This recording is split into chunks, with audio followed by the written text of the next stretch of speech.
We're back in business. Let me start a poll real fast. Have you given this video a like and left a comment?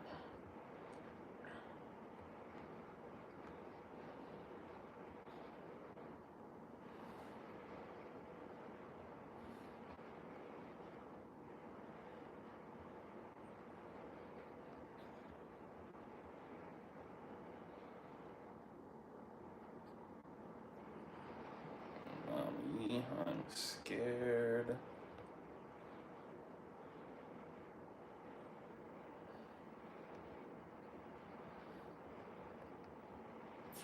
Right now. Okay. Poll is good. Pause. I made the poll. Just took me a shower. Feeling nice and fresh and clean.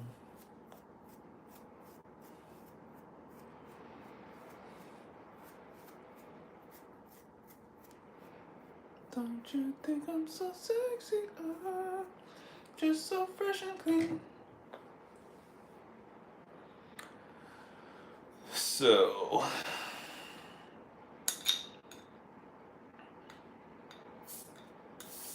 I was gonna say something. What was I gonna say? Oh yeah, daylight savings. There's no daylight savings here, so I don't even know what time it is in relation to when I normally do the live. I think I'm starting a little early, actually. It's late for me, but I think it's actually early for the stream. And I don't know if that's a good or a bad thing. Really don't know. Oops. And I won't find out until, I don't know, some amount of time in the stream. See how many people show up.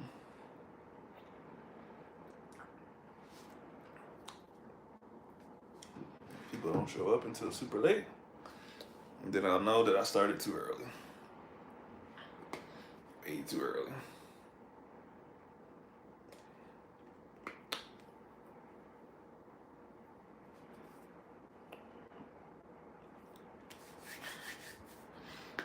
Should I start this live off with something educational? Or should I just wait and talk to people when they get in? Sometimes I start the lives off with like little lectures, but I didn't really come with anything prepared today, so maybe no lectures, just talking.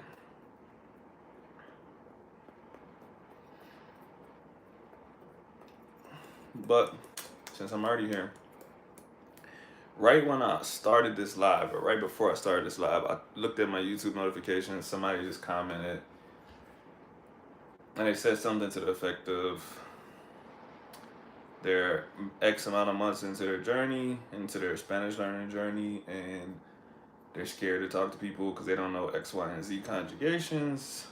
And they said, should they continue doing what they're doing or get with a tutor? I'm going to answer that question, and I'm going to explain my answer. All practice is not created equal. So I see a lot of videos that are like, I put X amount of hours into learning Spanish or doing Spanish, whatever. But 1,000 hours of conversation and 1,000 hours of passively listening to a podcast or something like that is not the same thing. And so to me, whenever you want to get better at a skill, you need to do the skill. Like, you need to do the thing to get better at the thing. That's why my last video that I did with Devin, it was called Speaking Spanish to Get Better at Speaking Spanish. Because that's what you have to do. So, I don't know what this person's study methods are or anything like that, but I'll tell them the same thing I'll tell anybody else. Get with a native speaker, practice with a native speaker. Um, Preferably one that can correct your mistakes, because there's some native speakers that can speak, but they don't know how to correct or why they're saying the things that they're saying. So better to get with someone that has a understanding of the language that might be able to explain some stuff to you. But either way, if you want to get better at something, you need to do it. Once you're good at it, there might be other supplemental things that you can do that are not so direct that can help you. But when you're trying to acquire the skill, you need to do the thing, right? So, to give you a parallel to language learning, let's say sports. I don't really have an athlete in mind. Let's use anybody. Let's use Michael Jordan. When Michael Jordan started playing basketball, what he needed to do was play basketball. He didn't need to lift weights. He didn't need to go to a sports psychologist or anything like that. You just need to get better at playing basketball. Now, once Michael Jordan was good at basketball, he needed to lift weights, and he needed a sports psych kind of guy. If you guys know Tim Grover, if you ever read that book, Relentless, Michael Jordan wanted an advantage, and so he started lifting weights. He already had the base, and he was doing something supplemental to make his base even stronger, to make his skills stand out more. It's the same thing in everything. Language learning too. Yeah, someone that's at a high level might be able to, you know, read and acquire more vocabulary and speak better, or play some kind of game and get vocab that way and add it to their arsenal. But you, in the beginning, that is trying to learn how to speak, need to speak. You can have all this information in your head. When it's time to speak, you're not going to be able to do it because you never practice. Trust me. Trust me. I've been there. Been there and done that. So, take my advice. Do it.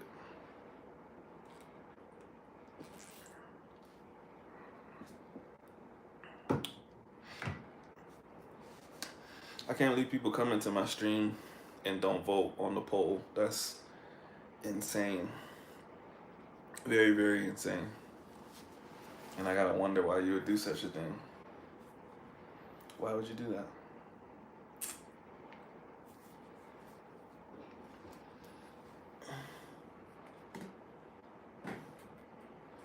Well, in time, there's Carmen San Diego.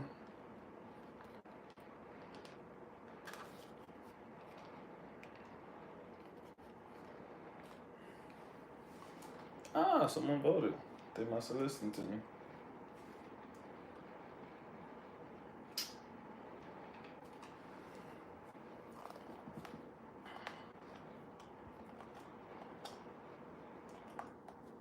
Every live stream, I try to turn on my TV.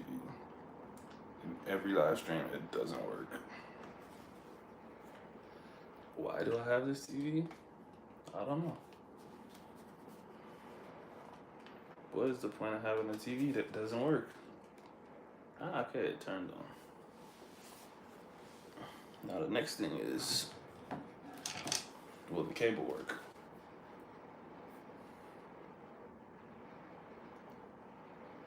No, it does not work.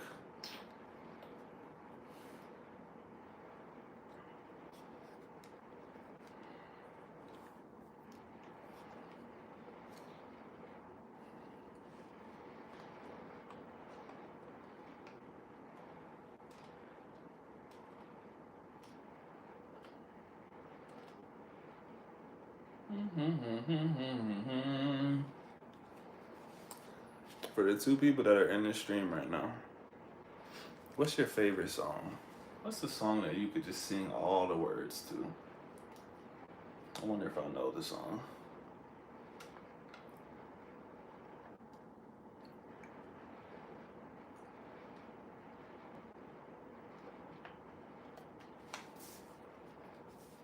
Human Nature? That's a good one. Bro, you know what I just watched a video about Michael Jackson when he made all I wanna say is that they don't really care about us. He went to Brazil to shoot that video. And it was, I mean, Brazil, obviously, like, there's still bad stuff going on there, but he had to get permission from this dude who was, oh, yeah, okay, you already saw it. That shit's crazy, bro. Mike is on a different level, bro. There's no one in this day and age that would get a pass like that, bro. That's how dope Michael Jackson was. He's like, bro, you good. You don't gotta worry about nothing here. Have to go in 10 minutes. Have an interview with a Mexican podcaster group. What's the group? If you're allowed to give away that secret info. Mexican podcaster group. Guessing it's a Spanish learning podcast. If not, that would be even more interesting.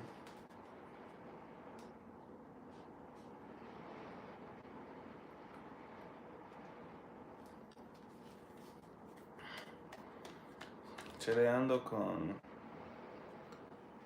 Mex Talkie? I never heard of that. I got your paper done earlier this week. Never heard of that podcast. I'm going to check it out. Is it like a beginner's learner podcast?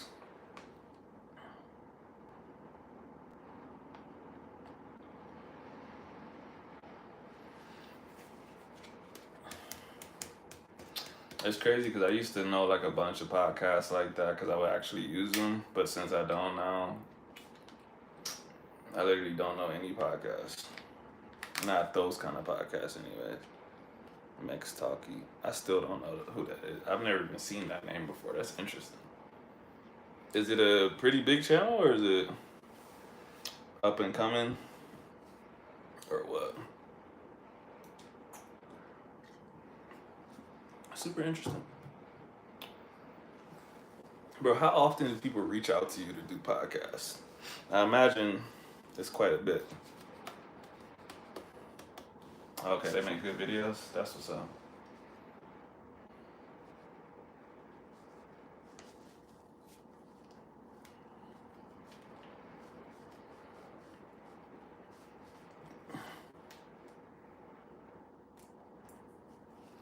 All I want to say is that they don't really care about us.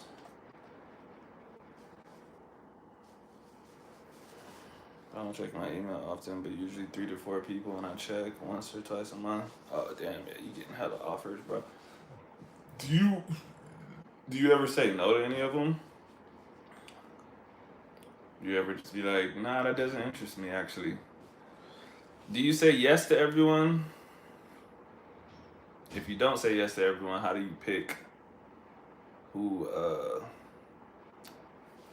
who you say yes to? $100 for a shout out for their program.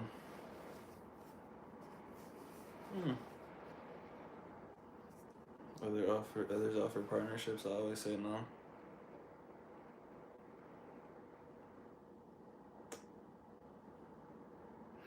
What kind of partnerships are they offering? Like what? What is it? It's crazy because I never check my email, so even if something like that was happening, I wouldn't know. If they don't actually comment on my YouTube or message me on a different platform, I probably would never know. People probably think I'm ignoring them or some shit.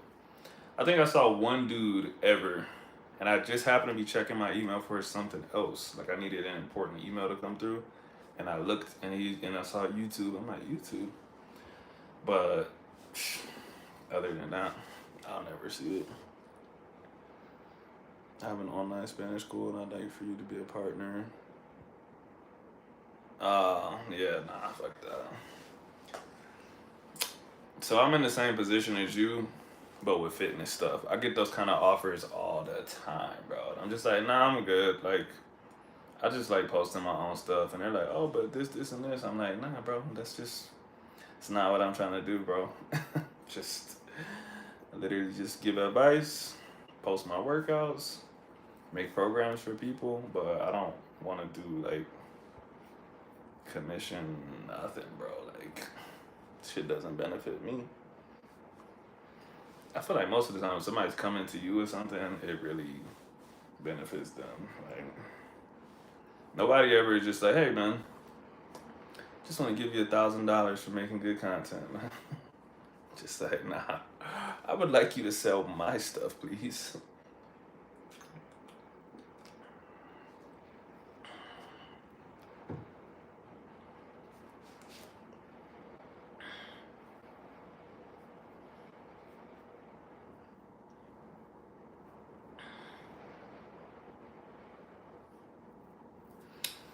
I'm the same way, bro. You know what? That's where having a wife helps, man. Because, bro, I never self promote my training for the most part. But Axel will force me to sometimes. But I'm just like, bro, I got enough clients. The clients that I have refer other people. People eventually find out. I just feel weird, like every day being like, oh, by the way, you should sign up for my training. Like, just feels weird. It shouldn't, like you said, it shouldn't, but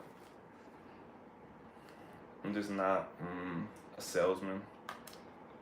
I don't know, something about it just feels fake. It's not fake. I have a product that could help people. You have a product that could help people. But it's just weird. It is weird, I agree. Can't imagine doing a sponsored video.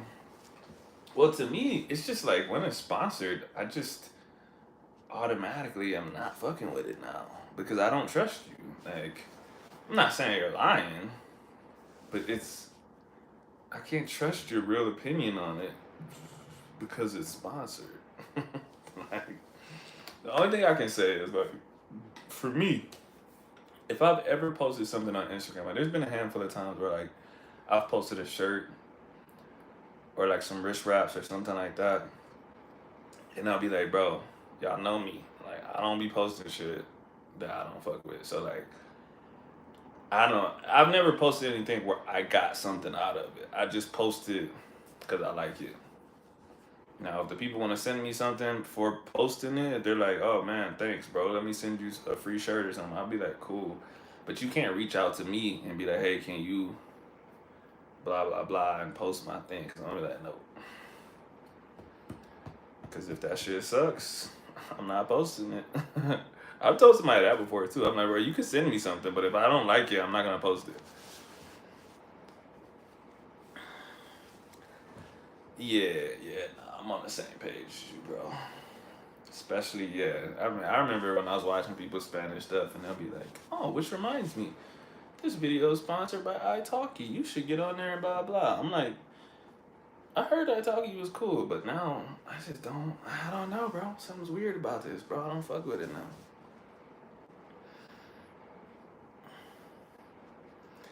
Oh, yeah.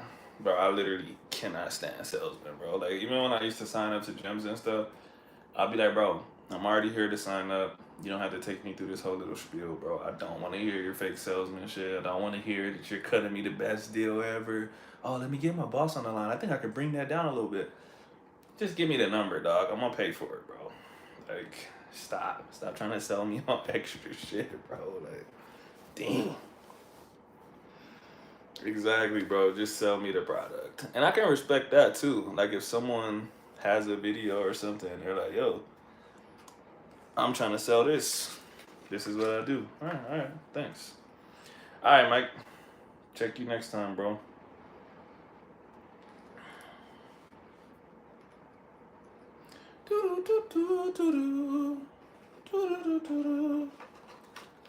My mama don't like you. She likes a real.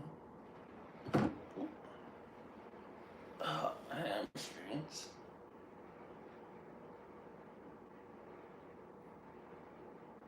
I never liked to admit that I was wrong. I was so caught up in my job. Didn't see what's going on. Hey, what's up, bro? Long time no talk. How you been, my boy? Chilling?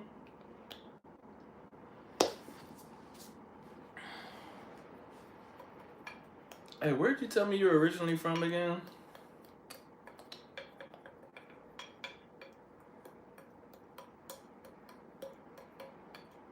Bro, I can't sing.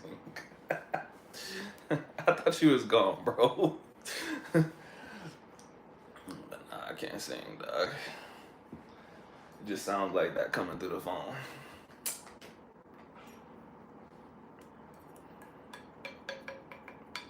Alright, bro, you know, you can hold the notes. That don't mean you can sing. Especially when you gotta go louder, bro. Nah, I can't sing, trust me. I know people that can sing. Brandon, what's up, dog? How you living? You just asked me about the workout the other night, bro. I'm from Boston. Boston, okay. I was thinking about that the last time. Whenever you say peace, I'm like, that's a real up north greeting. Only people I know that say like peace, peace, peace, or peace, they from New York for the most part. So it's not surprising that you not that far away, I guess. I like Taylor Swift, man. My favorite song from her is Mean. That's a that's a banger.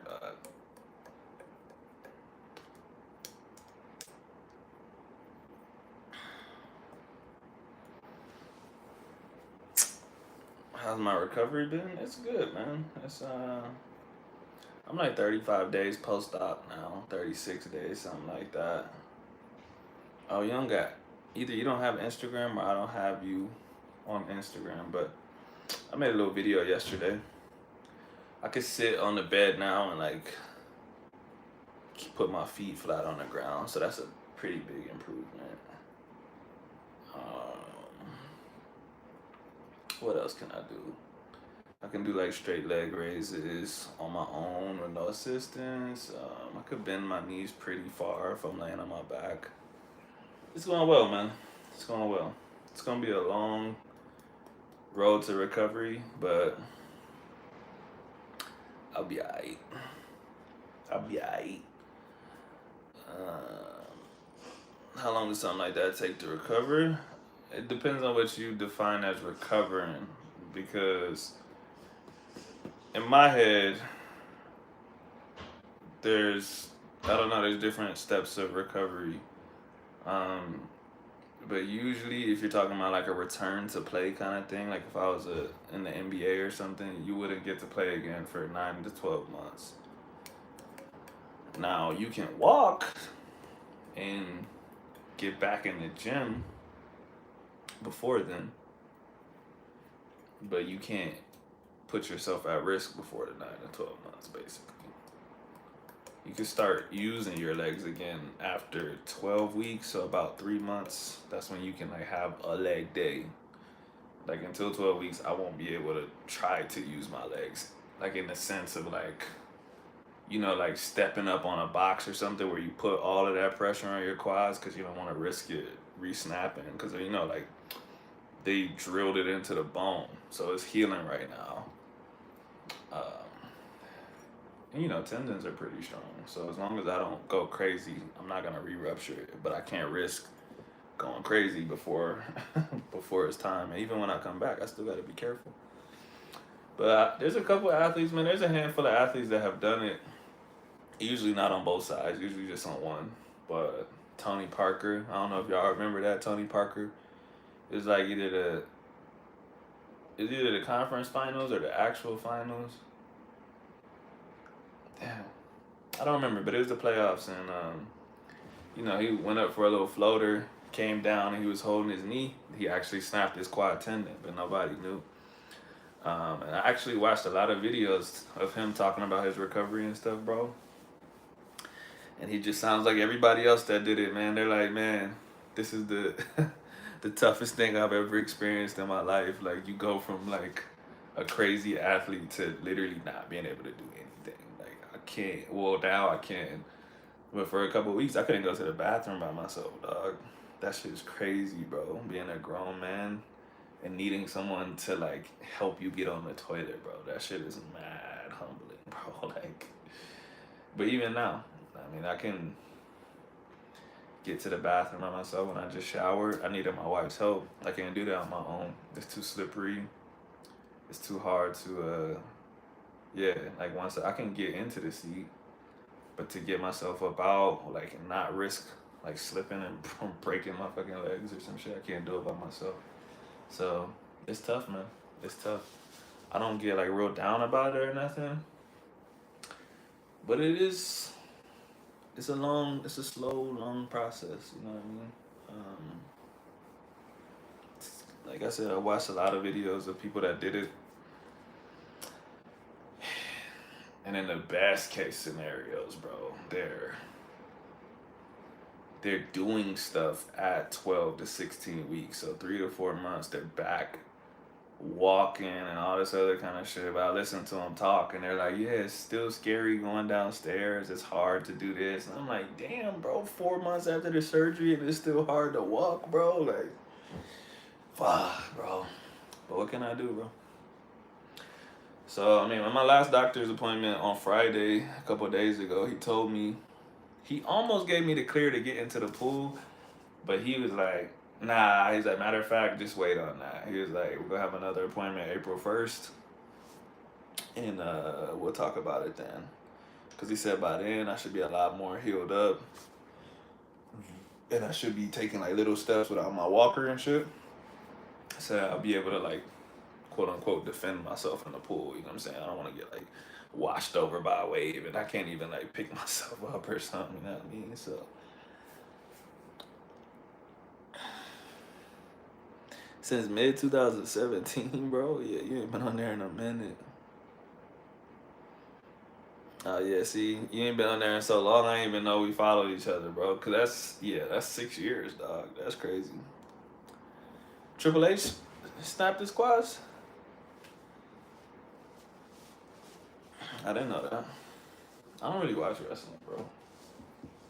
I don't know why I say I don't really watch. I don't watch wrestling. I did when I was a kid, and occasionally I see like videos on Twitter. Wrestling looks real different from when I was a kid.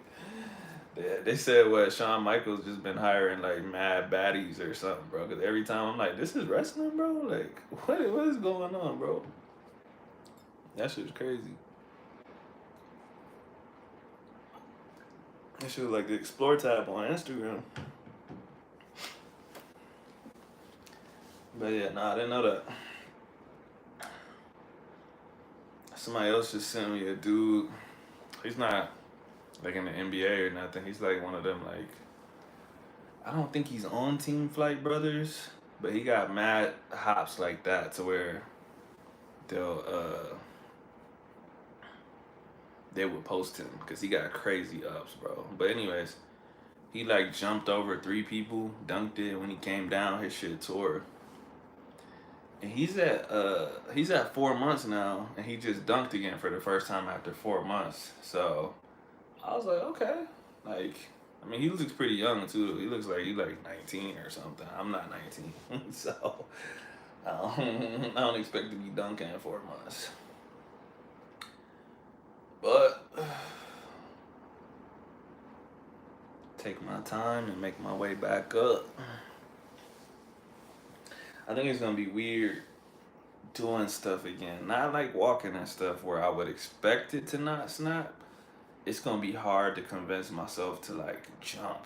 Like, bro, I used to do like 50-inch box jumps and stuff. I feel like it's gonna be real hard for my brain to tell my body like it's okay to jump up there and come back down. Like I ain't trying to like freak out on the way up or something, hurt myself for real.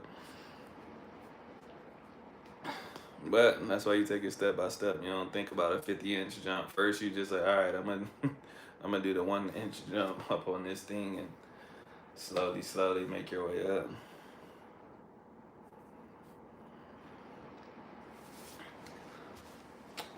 Okay, HBK. Oh, so Triple H did it mid-match. God damn. Them dudes are tough, man. I've seen a lot of videos like that. Like I remember X Pac was doing a Bronco Buster and like ripped his asshole open. I don't even know how that's possible, but you can literally see him on the video. He's rolling around the ground. The ref's like, "What's up?" He's like, "My asshole," but like he still finishes the match and shit. I remember Vince McMahon when he like dove into the ring and tore his quads. it is different tearing a muscle versus the tendon though. Because if you tear a muscle, it's hard to explain. But I don't know. If you ever seen somebody tear their bicep, like if they had bicep tendon tears, you'll see all of this like a fruit roll up, and then like you literally can't bend your arm. You have no way to bend it because that's what's making it bend. So that's essentially what happened with my legs. Like after I was on the ground, it should stop hurting after like 5 minutes. I was like, oh, it shit not that bad. But like I literally could not do this because the tendon was not on my knee no more. It rolled up on both sides. And so I was like, damn, like I can't move my legs, bro. Like literally cannot lift or bend my leg at all. Shit was just there, bro. I was like, damn, that's crazy. So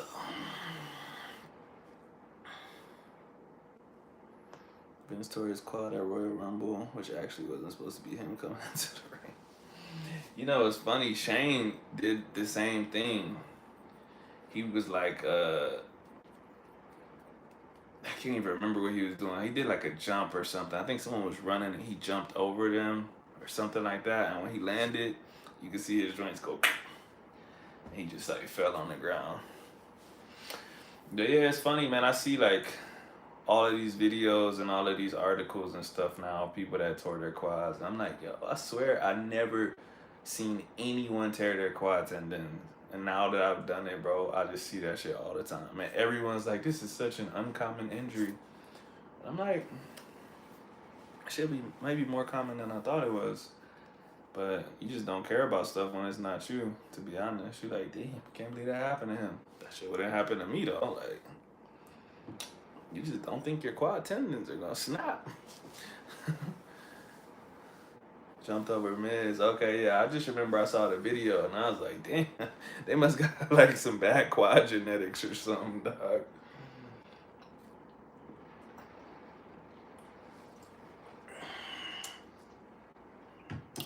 But yeah, be like that, man. It's just part of the game, man. I think that's the worst part is like, I mean, besides this, like,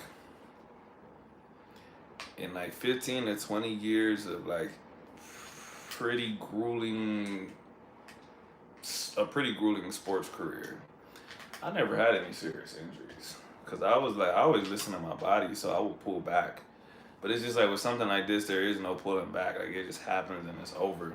So, you know, if I would have felt pain, I would have stopped that day. But there was no pain. It just was like, so I always knew that it was weird that I never had a serious injury. Like most high level athletes have had multiple surgeries and stuff like that because you're just doing crazy shit. Like, you know, same thing with boxing. I'm sure that's something that you've thought about before. You can't get punched in the head and just not have anything go wrong. It's more of just like how lucky you are. Some people get paralyzed, some people die, some people get CTE. Some people just get mild concussions every once in a while and nothing ever really happens to them that bad. But it's not nothing. And if something happens to you, you can't be all surprised and shit because you're like, yeah, I was playing a sport, and this particular sport, this is the risk for it. You know what I mean? So it's kind of like that. I know multiple weightlifters, a lot of weightlifters that have gotten knee surgeries or shoulder surgeries, but I was like, shit, maybe I got lucky, bro. Maybe I'll never have anything wrong with me, and I'm like a fucking android or something. Not an android. Not an android. Unfortunately.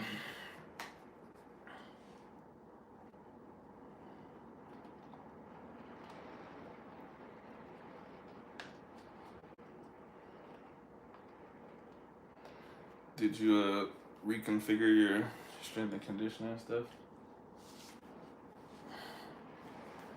And have you sparred since the last time?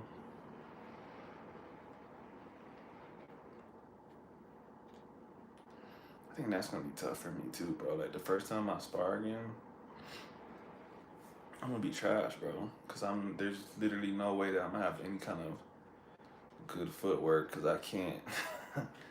It'll be like months since I would have used my legs, so I'm gonna have to relearn like all of how I stepped before and shit like that. Be looking like Jose Benavidez out there, man.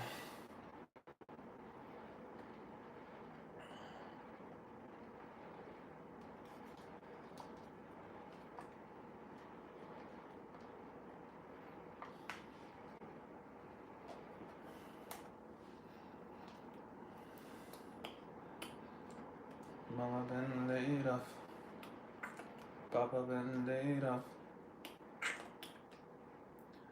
Brother been laid off for more than 2 years now.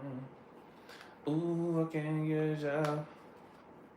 Really can't get a job. Ooh, gotta listen to the blues.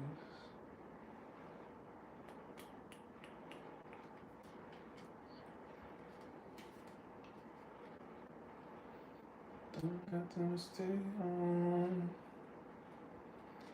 and listen to the blues. Yeah, I did. And I started this upcoming week. I can send it to you later. Yeah, bro, send it through. That's good though. How you been feeling? How you been feeling about boxing lately? Still got the same fire for it? Feel like it's getting better, worse?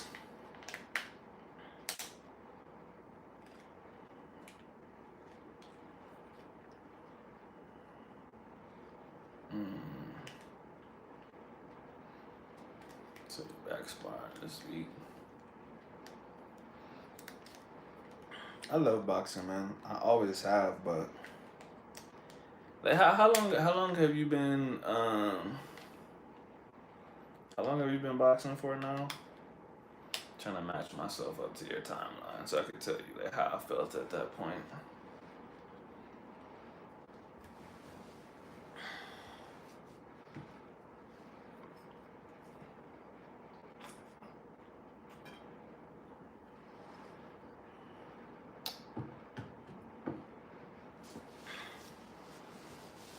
Blocked a lot of body shots. Man, your elbow was hurt, bro. we need to get you to block them a different way, bro. Your elbow shouldn't be hurting like that.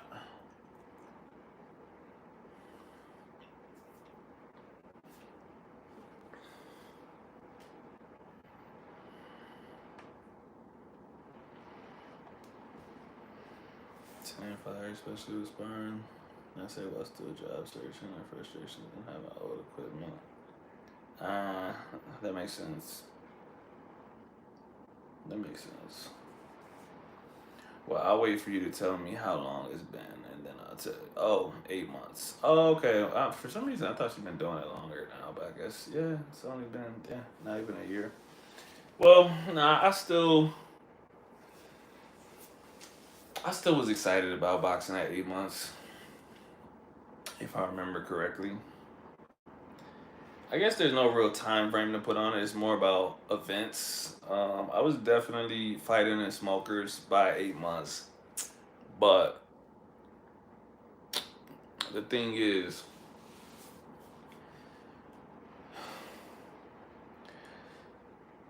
sparring is one thing. I never really liked sparring, but I was like, whatever. It's just a necessary evil. There's no way I'm gonna convince them to not spar. But you really, really know if you want to keep doing it after you fight the first time. And for me, I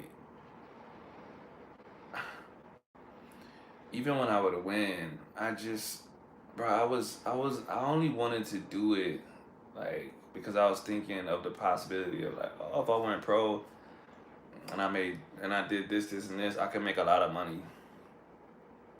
But the more you stay in the game and the more you realize like what that takes and then the chances of you getting it, I was like, yeah, I actually don't like fighting like that, bro. I do not like getting punched in the face. You know, some people was like, oh yeah, I fucking love that shit, bro. Hit me some more. I'm not like that, bro. You know, I don't like. It doesn't like freak me out or nothing, but it's not like I don't enjoy it. Like I will be like, fuck, bro. Like, you know, like if you spar on a Friday or something, bro, and you going out on Saturday, your fucking lips all busted and shit, bro. You look crazy, bro. Fucking eyes all swollen and shit. People like, what happened to you? Oh, nah, I be boxing, bro. Oh, okay. But you like, damn, I look crazy right now, bro. And so, yeah, I never really fucked with that shit, bro. I never liked the idea of taking a lot of punishment. So I mean, I didn't fight like crazy defensively. Um, but also, I was just like, bro, I'm not trying to go to war with nobody, bro. If I don't have to, if it, you know, there's a point when it comes down to like you got to stand your ground. Like I don't know if you watched UFC last night, but Chito Vera was like getting his ass whooped, and I'm like, bro, at this point, you might as well take it to him because if you just sit there like this, he's gonna keep beating the shit out of you for 25 minutes, and that's what happened. For me, I wasn't like that. If I feel like I'm getting my ass whooped, I'll be like, all right, bro, I'm taking it to you now. Like, I'm gonna get my ass whooped anyways, except if I'm doing this, I got no chance of winning. So I would rather butt heads and we see who's tougher. Then I'm okay with it. But motherfuckers be wanting to get in wars for no reason. I'm like, no, bro. Like, I don't wanna get brain damage for nothing, bro. You know what I'm saying? If it's a necessary evil, then that's what it is. But anyways, like I said, there was some point when I was in Texas and I was like, yeah, bro, like what it takes to make it to the top of this sport and actually make money. I was like, I'm just actually not willing to do it, bro. Straight up.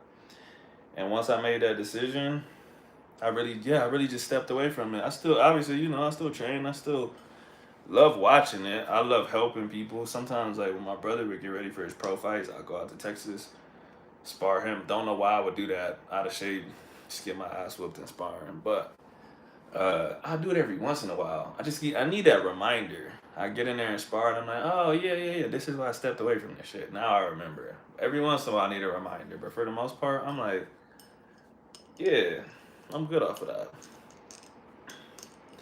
Colin, what's up, bro? I didn't watch anything. I was tired. Ah, okay. Some pretty good fights last night, man. Pretty good fights. I can't lie. But yeah, yeah, nah. You'll know when you start fighting. All right, bro. I'll holler at you next time.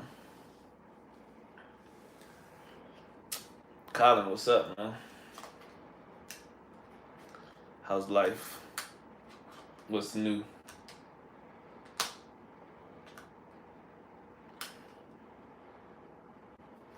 Oh shit, Brandon, I read that wrong, bro. I thought you said I gotta get up out of here. I just read the message again. I'm tripping. Um, yeah, I'll pass you his Instagram, bro. I mean, even though you don't get on Instagram, but yeah, you should. You know, if you ever, I don't know what your timeline is gonna be like, but if you ever go pro, he runs a promotional company, and you know, he might sign you, dog. He might sign you. I'll throw your name out there. Like, hey, yo, man, this cat is pretty good, man. Sign him. Enjoyment's still there. Yeah, training and teaching is more fun. You don't gotta get your ass beat. But the only thing is, inevitably, your students always wanna like low key test you, bro. Low key. That's why like the first thing I always do, bro, I'm trying to think of like the last person I trained right before I came here. I always teach them everything that they would need to tech spar. I would never make them spar or tech spar without having the tools to do it. But as soon as they have all of those tools, and I'm doing mitt work with them, or I'm doing anything with them, and I'm like, yeah, if you didn't return that, somebody would smack you. And then, the mitt's not enough. You do this shit, and they're like, okay. I'm like, okay. Here's what we're gonna do. Let's just tech spar. We're not gonna throw more than 30%. Cause I know they be itching, bro. They be looking at me and be like, I wonder if he's as fast as he says he is, because he keeps saying, oh, I would have did this. Cause I always tell him, like, bro, if this was me and you right now, and you did that with your left hand, I would have cleaned your shit easy. And they're always kind of looking like, could you though? So I always be like, all right, we're gonna go super, super light, tech spar, whatever. And yeah, I be fucking them up. Not like that, but just mentally, so that they know, like, oh, wow, like, this shit's different. Like, this shit is different. Just showing them certain stuff, like, you always jab on the mitt. Of course, you always land. The motherfuckers throwing the mitts at you. I be trying to tell them, I'm like, yeah, with no feints, with your slow ass hands, you wouldn't jab me with that shit. Like, I wouldn't let you punch me in the face. And they don't understand that until they try. And they're like, damn, bro, it's harder to hit somebody than it looks. Yeah, it is.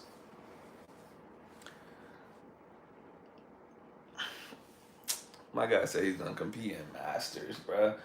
I don't even know who boxes in Masters. But that's fair. You really just started. Masters in sports is like, competing in Masters is only acceptable if you got into the sport super, super late. Because otherwise, you just like some washed dude that is like hunting for glory that he couldn't get when he was younger. Like, imagine Ryan Garcia in like 10, 15 years fighting Masters. It'd be like, dog, what are you doing, bro? Like, get the fuck out of here. So you started in your late 20s, 30s, something like that. I'm like, all right. Because it's like two low-level dudes. It makes sense. But like Mike Tyson wouldn't compete in Masters boxing. That would be crazy, So, Masters is cool. Trying to work things out so I can get to Colombia. I thought you already had that stuff squared away. I can't remember when you said you were coming, but I thought it was a given. Brandon, how old are you, bro? Are you older than me?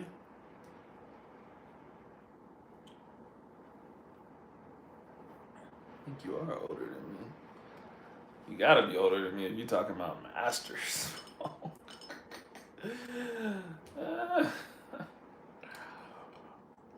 My guy's about to be fighting some 50-year-old Castro. No, bro, I already been up enough times today, bro. This is my chill time.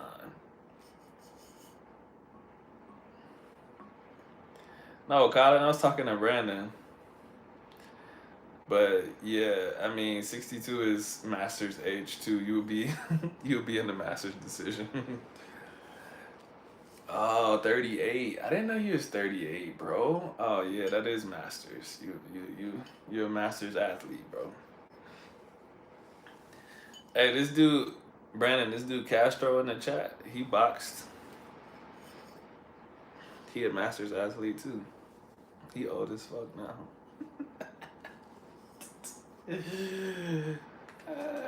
He got some stories too, bro.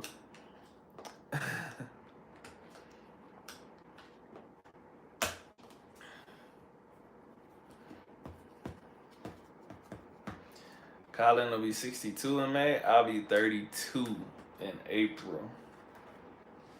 See, it just depends on who you talk to, man. Because if I'm talking to like some 20-year-olds, they'll be like, damn, you about to be 32? But if I'm talking to anybody older than me, they're like, damn, bro, you only about to be 32? Like, oh, that's crazy young. Blah, blah, blah. You can't push me over, you're not here. You can talk that shit right now, bro. You got about 2 more months. Once I'm back on my feet, I'll be straight.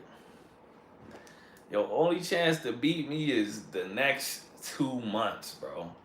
Let me see. What am I at right now? I'm at like 5 weeks post op. Yeah, 8 weeks. I'm gonna take my fucking braces off, and then by 12 weeks, I'm gonna be hitting the bag again. So once I start swinging again, it's a wrap for you. Put the headgear on. Right now, I can't do that, bro. If you lose to me while I'm sitting down, you trash. You could literally just step back. I can't do nothing. I gotta wait for you to throw so I can counter your ass sitting in the bed. But don't worry. Give me a couple of months, bro. Your best bet is gonna be to spar me the first day that I can spar, bro. The very first day that they get me to go, and they're like, I mean, you can stand up and you can probably do activities without falling over. That's gonna be your best chance of beating me. Cause I ain't gonna have no footwork. I ain't gonna be able to really use my legs gonna be weak and shit. But after that, bro, you cooked. You cooked, bro. And shit, you might not even have that much time. Cause I talked to the doctor on Friday, and he was like, "Yeah, soon you can start getting in the pool." He almost gave me to go, but he was like, "Actually, he's like, I don't want you to like fall over in the pool because you ain't been walking without the walker." So he got me taking little steps without the walker right now. I got a new checkup. I got another checkup on April 1st, and then I should be clear to do a lot of stuff on April 1st. So, but next time you come out here, you said this weekend or next, right? Next time you come out here, I'm gonna text him, bro. I'm gonna text the doctor and be like, "Hey, yo, can I go to the pool with my homie?" Did you say you got a pool at your place? I just need something that's about waist deep, probably waist deep. Would it be better that it was waist deep, or would it be better that it was lower?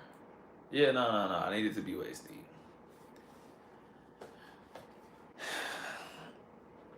Have I went to any local boxing matches? Yeah, I go to a bunch.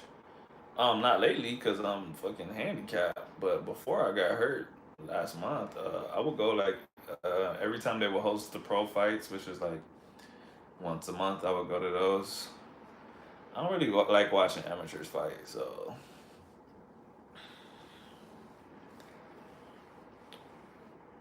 this week, okay. Well, shit. Let me know how high your pool is, uh, and then I'ma ask them based on the pool height if it's cool if I get up in there. So I mean, I feel like minimum, I should at least be able to get up in there, hold the wall, and do some shit. You know what I'm saying? But I don't know. Random wearing compression top and shorts in the pool. Yeah, that's kind of weird, bro. Why are you doing that? Especially the top. The shorts I get. I would wear some swim trunks, but I get the shorts. But the top though, a boxer making his pro debut in Colombia this month. Who is it? What's his YouTube name? That's interesting. I wonder what part it's in. Castro, that might be the problem, bro. I think I need it to be deep. I don't know. I don't know which one is better. I feel like it would be better if it was deeper, cause that's less gravity, so that's less pressure. Cause the lower the water gets, the closer it is to just fucking walking outside or something. So I think I need it to be higher, but I'm not sure. I ain't even done no pool workouts in a long ass time.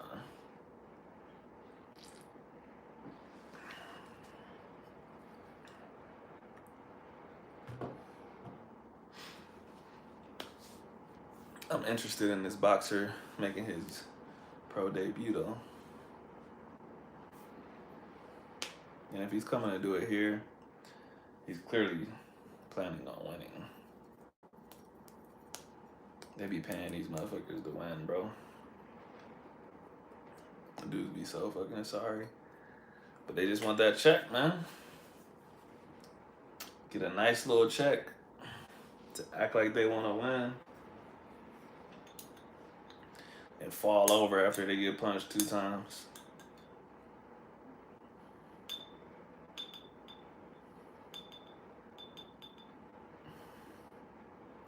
Yeah, it's weird, dog. I'm not gonna lie to you. It's weird.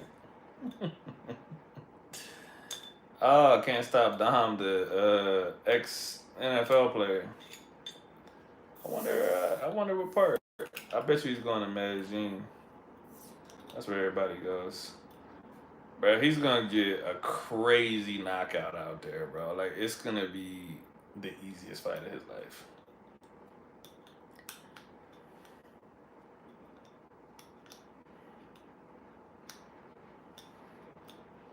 You wanna know what's weird about that dude though?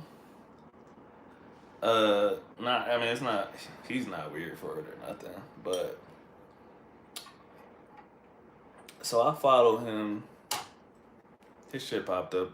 I don't know, a year or two ago on my Instagram because he had got into boxing, but he was still, you know, he still had his football identity. So he would be like, "This is the stuff you need to do to get fast. This is the stuff." I'm like, okay, this dude puts out good info because a lot of times I see like athletes and coaches that I'm like, nah, this shit's trash, bro. Like, you're a good athlete, but you don't know what the fuck you're talking about.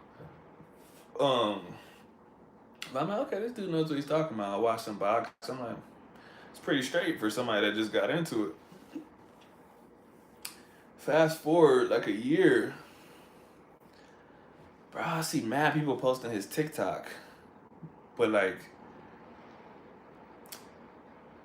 his TikTok has nothing to do with sports. It's him and his wife and his daughter or some shit like that, bro. And like, it's just the weirdest shit ever. And I'll be like trying to tell people, I'm like, yo, I think this is this dude named Dom, bro. I think this dude is an athlete. But yeah, that shit is just weird. It's random. But he's like more known for being a TikTok dad than he is as an athlete. So that shit's kind of weird. But he got a cool little channel, man. He got a cool little channel. He got his ass whooped at the Olympic trials. But I think he fought good. He just looked like he was lacking the experience, but he cool dude though, man. Cool dude. I'm interested. I'm gonna go check out his channel and see when he's fighting and where he's fighting at. I wonder if I know like some info about the event. Felipe, what's up, man? I'm doing okay. I'm doing okay. How are you doing?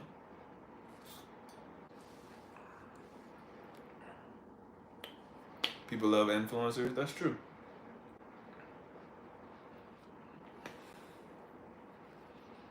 That's true.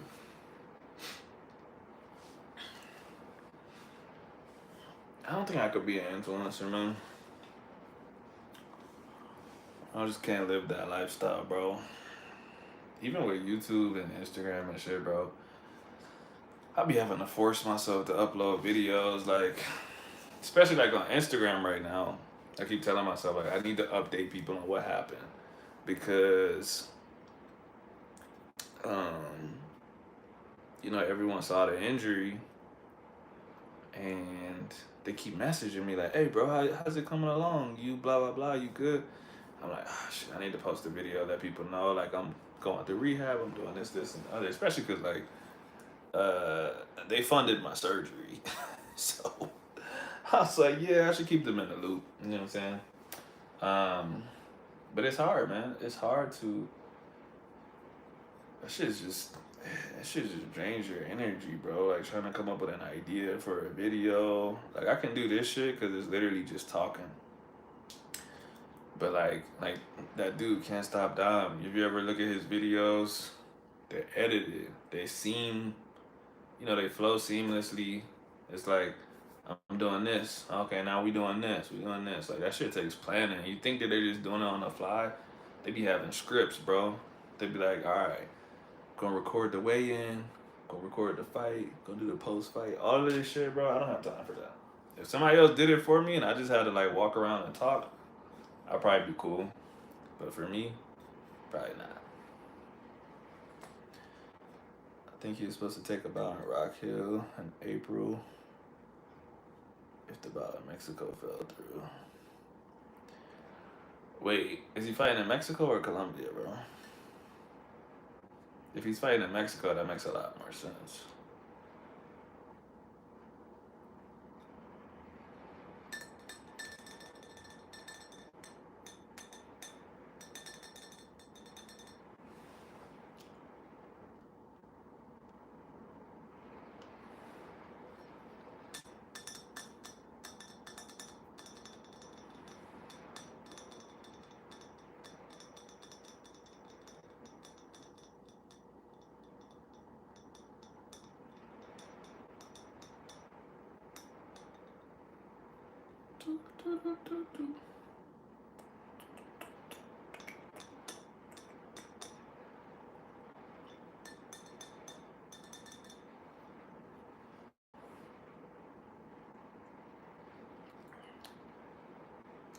Dun, dun, dun.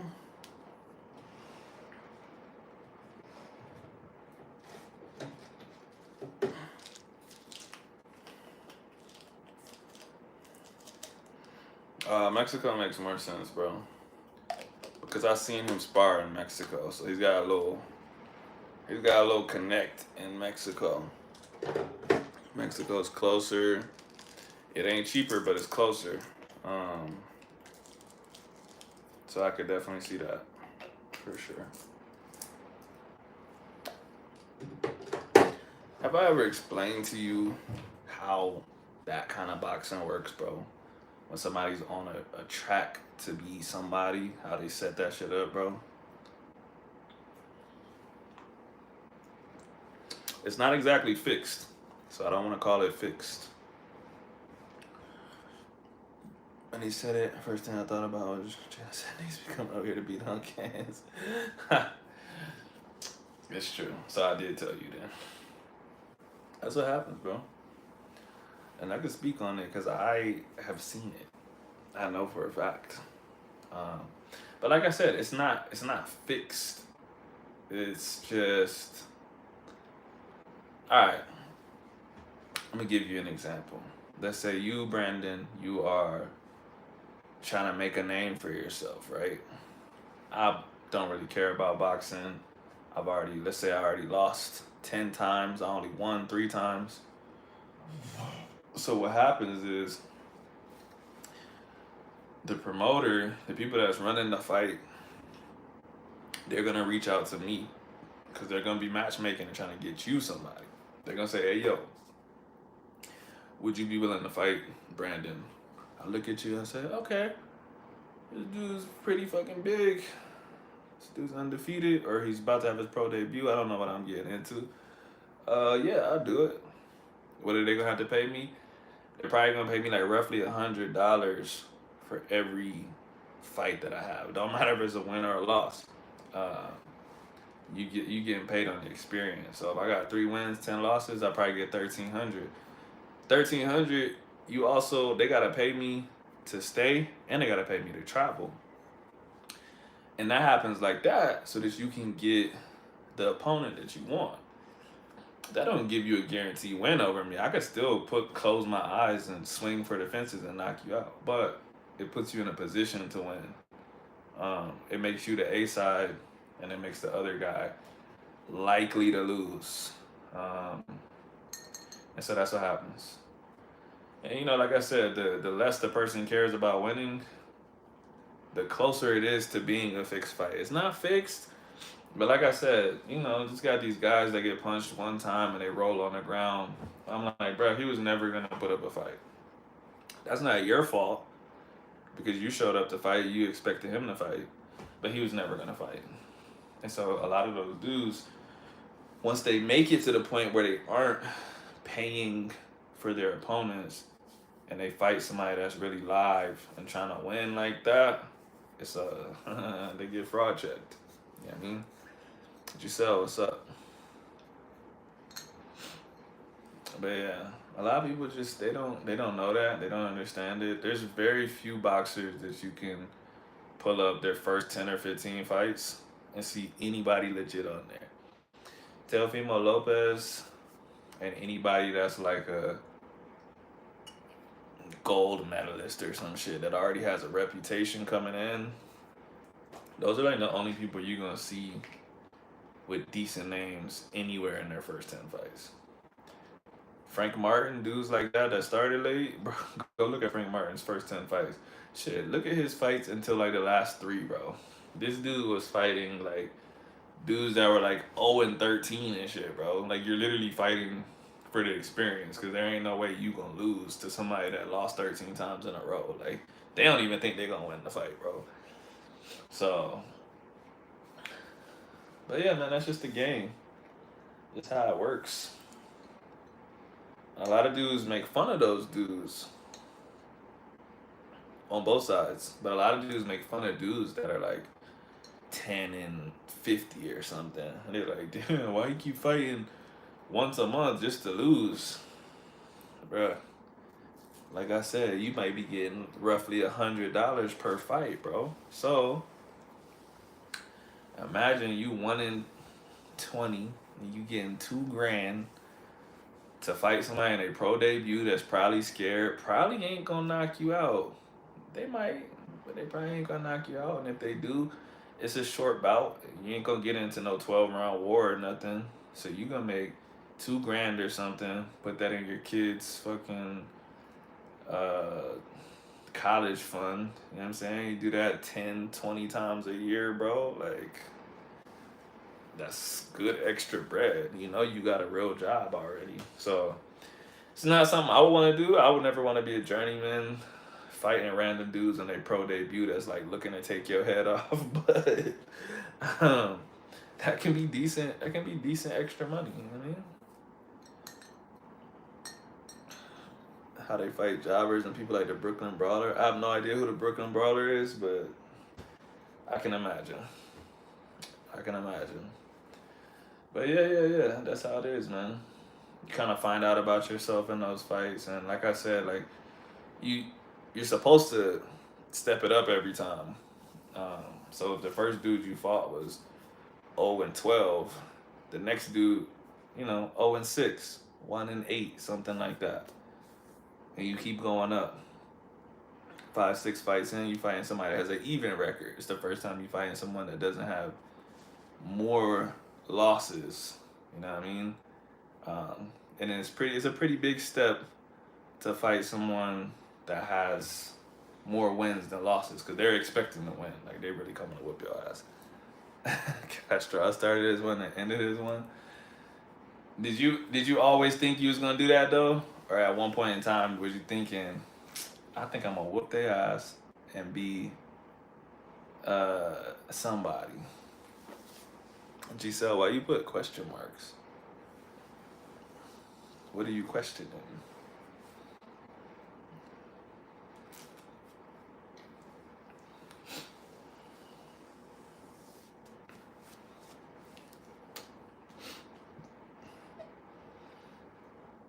Kinda lost.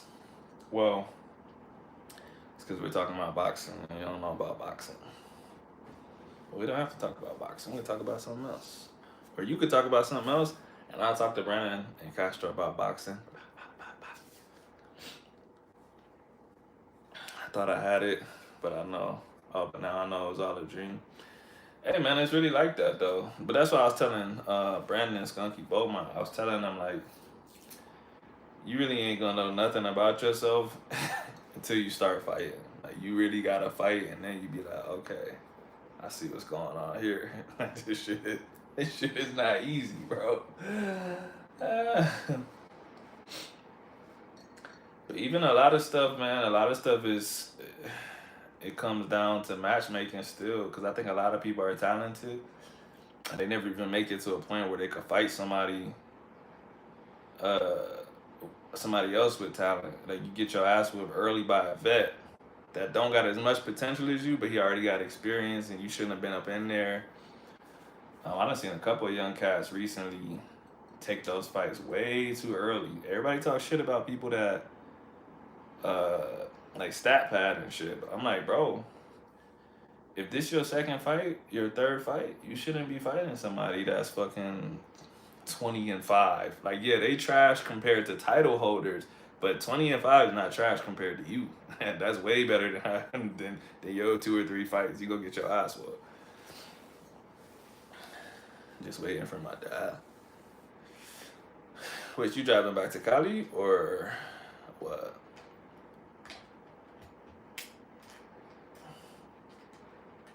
It's nighttime. Ain't that dangerous? I don't like driving at night. Too many crazy people, man. Too many crazy people.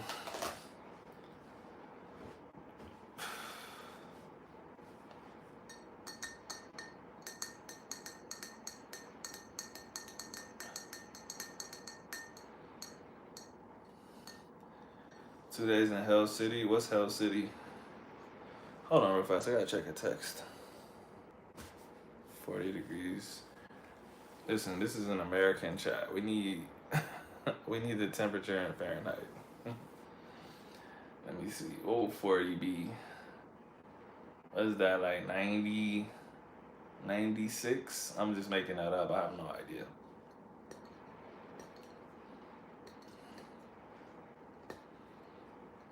$40.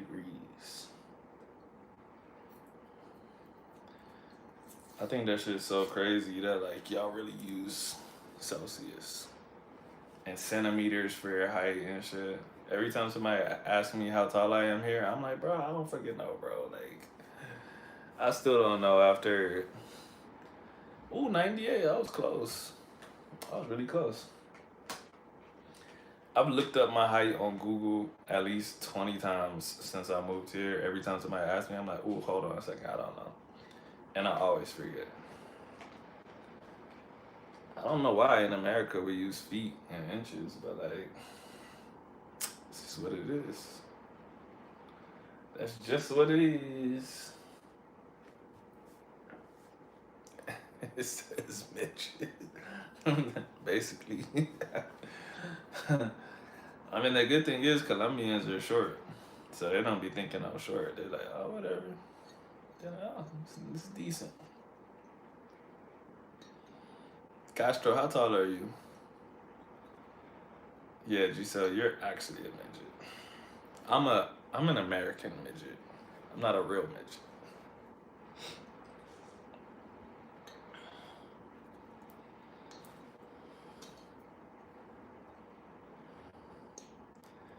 $104. What? What is that? 104 what? What are you talking about, bro?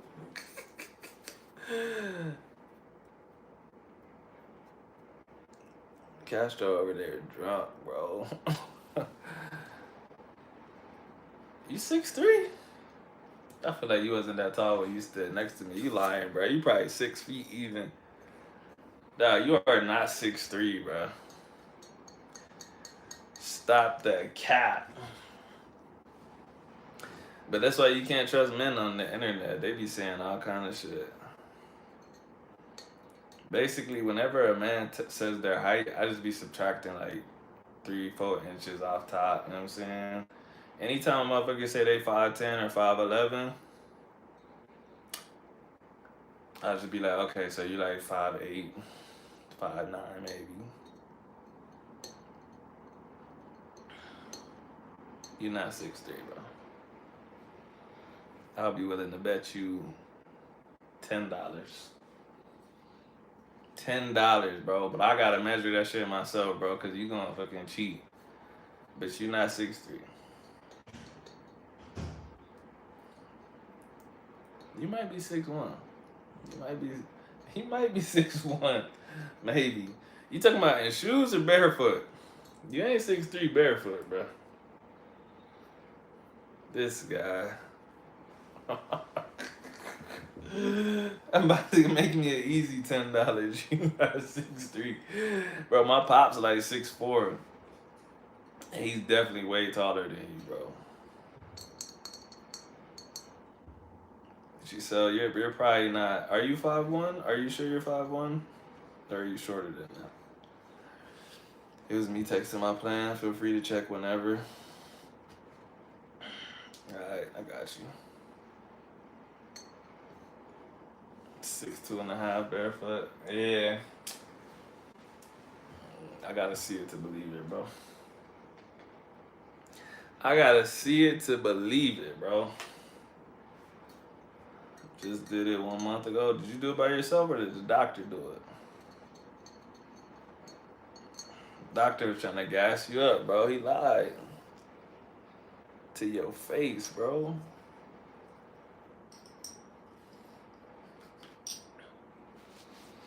I'm like, you are pretty tall, though. I can't lie. I'm thinking now. I'm like, are you 6'3", bro? You're a pretty big dude. You might be. I'll still bet $10 on it because I don't believe it. But you might be, though. You just might be. What was I thinking? Just thinking something.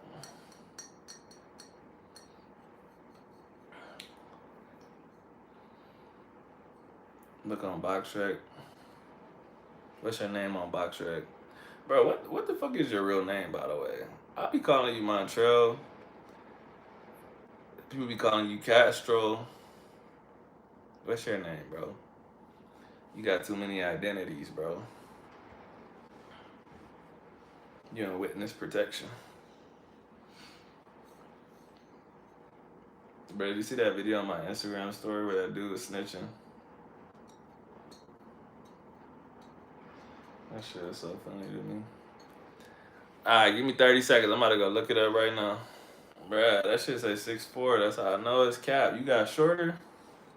They was just putting anything on there, bro. And let me ask you something, bro. Why you did one fight and stop? Why you did one pro fight and never go back?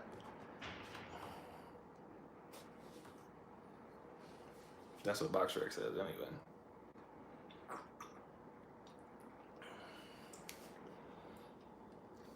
He did too? What's up with the second one? That shit didn't show up. Did you win and then lose, or did you lose and win?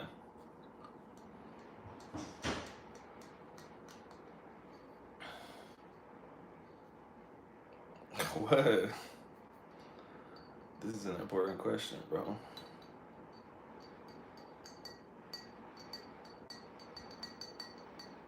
So you got to draw the first time, lost the second time.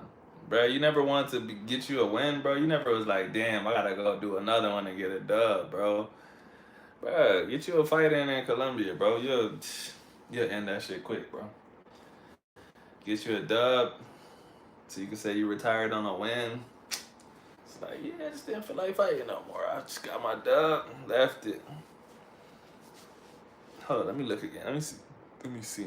Bro, see, actually, look, this is exactly what I was talking about. So, the dude that stopped you, he still hasn't lost. And so when he fought you, he had only had one fight. And I guess you would have had one fight too, because you said you had a draw. But you didn't know that he was gonna be that guy. That's why you're supposed to have matchmakers that say like, nah, we don't want to fight somebody else with the exact same record or the exact same amount of fights because like because you don't know what's gonna happen. He stopped you in the second, bro. What happened? You got tired or what? I saw brother weigh in said he weighed in at 256 and you weighed in at 223. He a big ass dude, bro. Oh, you knew what you was getting into? Bruh. You know what, man? One loss don't mean nothing, bro. Tevin Farmer lost his pro debut, and he made something of himself, man. There's a couple fighters in history that have lost their first fight ever, actually, including Robesi Ramirez, two-time Olympic gold medalist. Fucking lost his pro debut, bro. After all that hype, he just wasn't ready, bro. But he came back and got the belt. He fought a couple more times and got a belt. He hit your chin. But bro, if he just caught you crazy, why did that like demotivate you? Why wasn't you just like, bro, he just caught me with a good one, but that ain't shit. Like, I'm gonna come back. First of all, why didn't you get a rematch? I'd have been like, fight me again, bitch. You got lucky. Hold on, let me go look at his shit again. He is fighting Ivan Drago. This motherfucker 6'4", 256 from Russia, or from Ukraine, my bad. Yeah, bro, you just fighting a monster, dog. You tripping.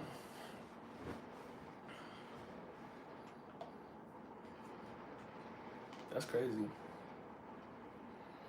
When I wanted to fight, he didn't want to fight me. I was in shape, and he called me 2 months later. I was smoking fucking cigars and drinking Hennessy. Damn. Why you taking the fight, bro? See, to me, that's still what I said, though. That's a part of, I don't really know what your management was like, but to me, that's like mismanagement. That's like Roberto Duran in the second Sugar Ray Leonard fight. That second fight shouldn't have happened. He was partying and drinking and shit. He wasn't ready to fight. It wasn't really that Sugar Ray Leonard was better than him. He already beat him one time. He got his ass smoked the second time because he just wasn't in shape. Bro, if you're not in shape, it don't matter how much better you are than somebody because you just going to be so goddamn tired, bro. I'm a street nigga. I fight on the street. I know I can take him.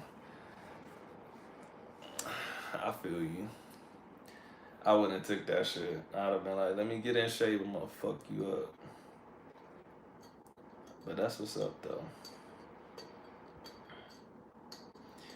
Hey, man, the important thing is that you did it. I gotta do one pro fight before I'm done, bro. Because me and my brother, when we started boxing, I was like, I'm gonna do at least one pro fight. We both joined the military, but then he actually boxed in the military, and I stopped, and then so he just took his amateur career because he fought for the army and shit. He just went straight pro after that, and I didn't, and I'm just like, God damn, I can't not do a pro fight, bro. Even if I go outside, bro, I gotta do one. Even if I get my ass flipped, I gotta be like, all right, I did it though. I can't just not go pro. I gotta do one. It's a bucket list type shit.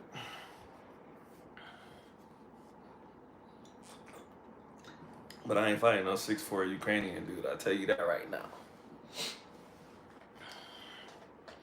I'm gonna be like, yeah, give me that dude right there. Give me the 5'6", 220-pound dude. Yeah. I'll fight him for sure.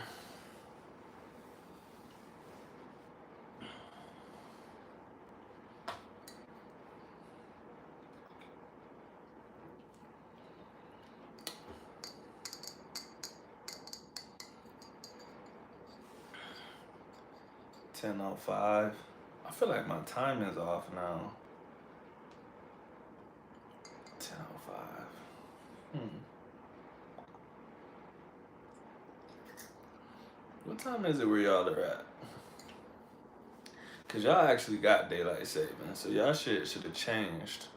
Mine didn't change, but it just feels different. Pro fight at what age for you? Well, my plan was actually to do it this year. I had something like pretty lined up for April or closer to May, and I would be 32. I could still technically do it this year. It would just be towards the end of the year, and I wouldn't be 100% myself, which is not smart. But we'll see. We'll see.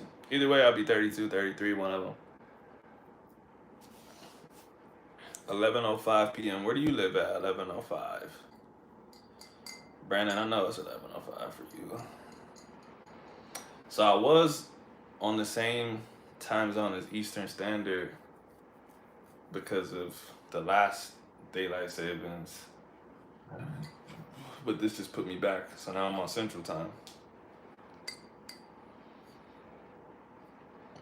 So the clocks went forward for you guys then. Okay. So you guys lost an hour of sleep. That sucks.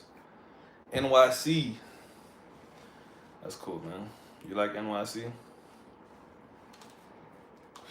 I lived in New York State for a couple years. New York City's a little too busy for me. A little too busy.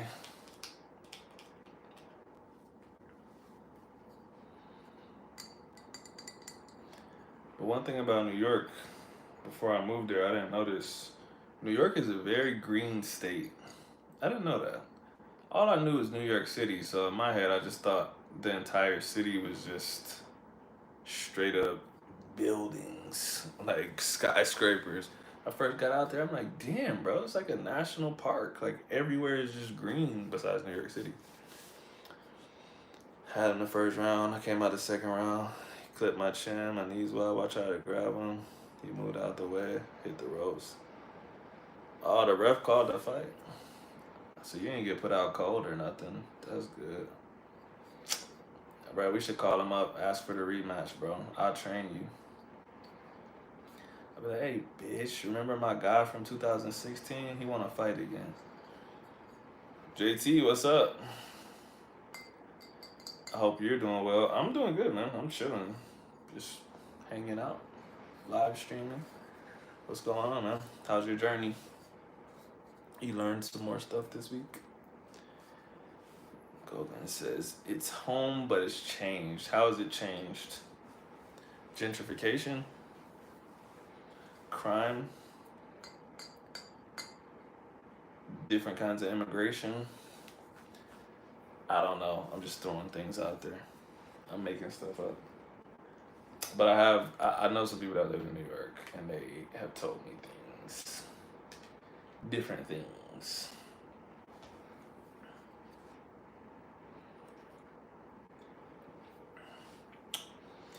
But everywhere has changed, though. The world has changed. And definitely cities. All cities have changed. Gentrification, migrant situation, yeah, I figured. Yeah, man, everywhere that I knew as a kid, all the cities and stuff, they're totally different. Places that used to be the projects are not necessarily the projects anymore. Neighborhoods that people didn't go to, now they're like fucking Instagram sites. I'm like, what? That's crazy, bro. But it's just how the world works, man. Stuff changes. Stuff changes, man. It never stays the same. But yeah, New York's kind of crazy, man. Never really cared for New York. It's too cold. And the people, I'm from the South, so the people are not warm enough for me. They're a little closed. People bump you in the streets and shit. I'm like, bro, I'm about to fight you.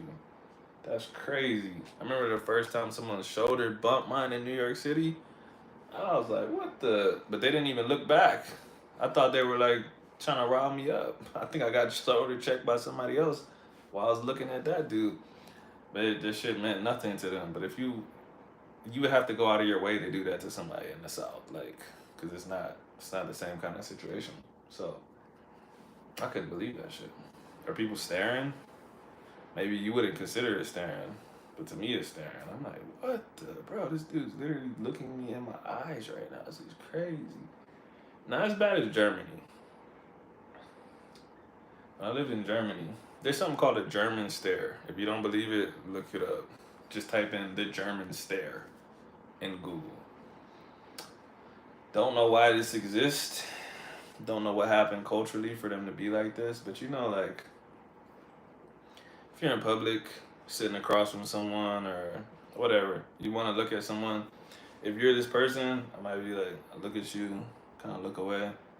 Like I said, in New York, somebody might look at me for this long and look away. And I'm like, what the fuck is he looking at, bro? In Germany, they'll literally look at you like this, barely blink, and you'll literally be like, are you looking at me? And they might smile, they might not smile, but they will stare directly in your eyes for 30, 40, 50 seconds. And you're just like, is there something on my face or what, bro? Completely normal for them. I don't understand it, so you can't ask me any questions about it. I don't know. I worry more in the South. Worry about what? What are you worried about?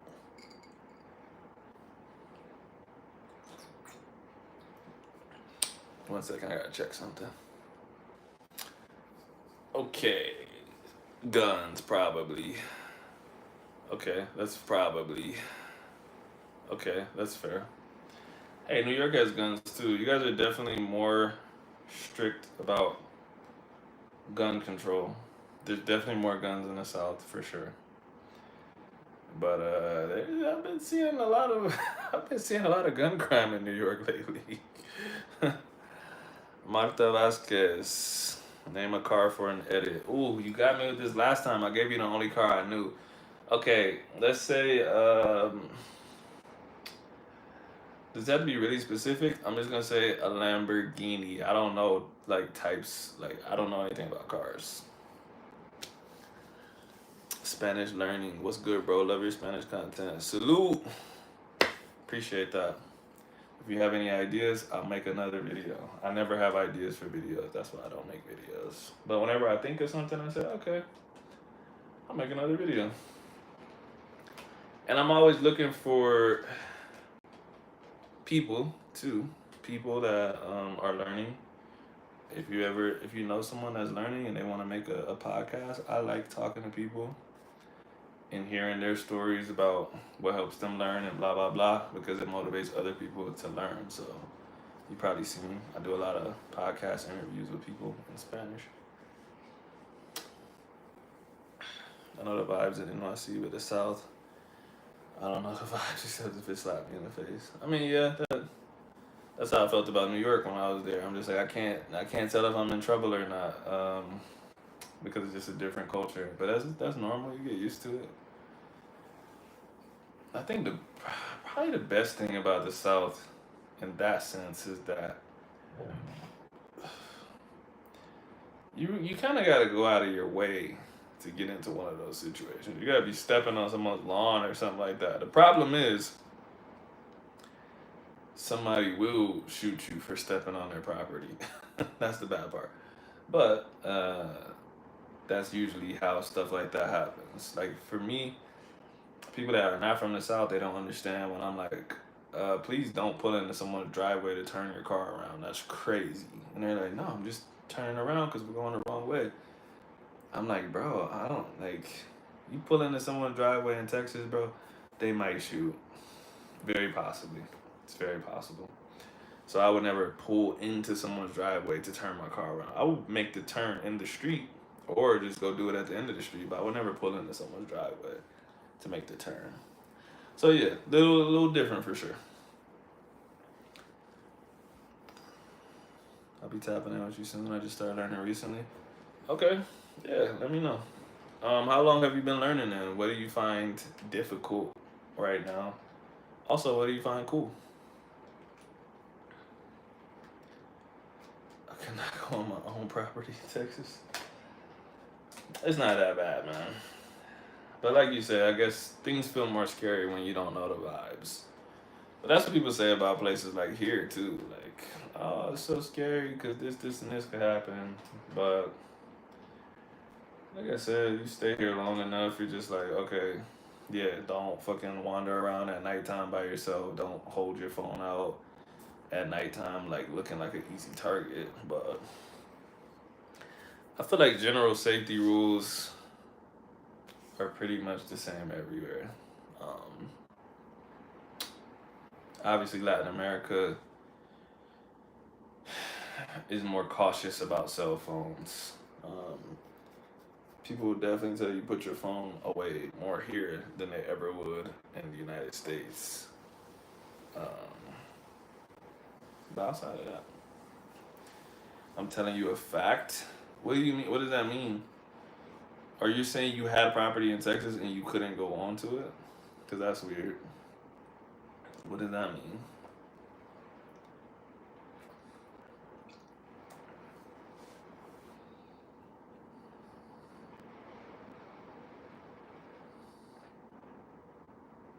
All my exes live in Texas.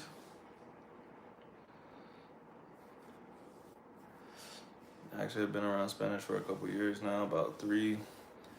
I had a girlfriend from Puerto Rico, and I listened to a lot being around her and her family.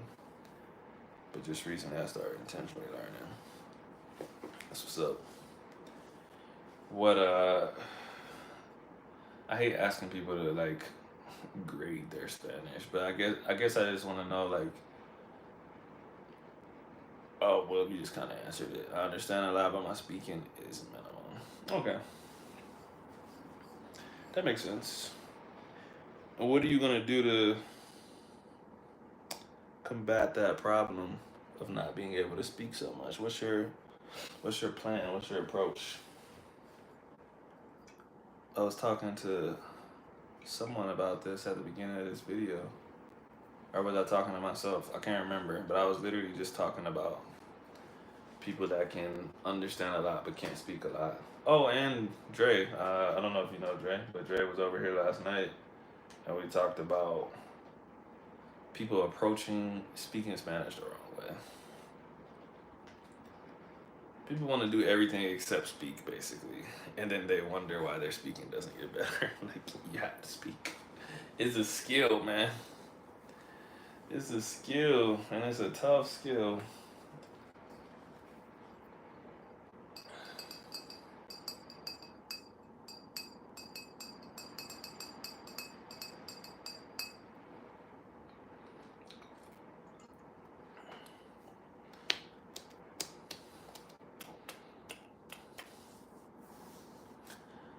I will await your answer.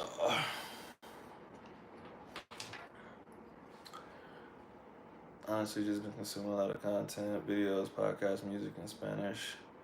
And also been on apps like Hello Talk, talking with natives from all over the world, I imagine. That's good.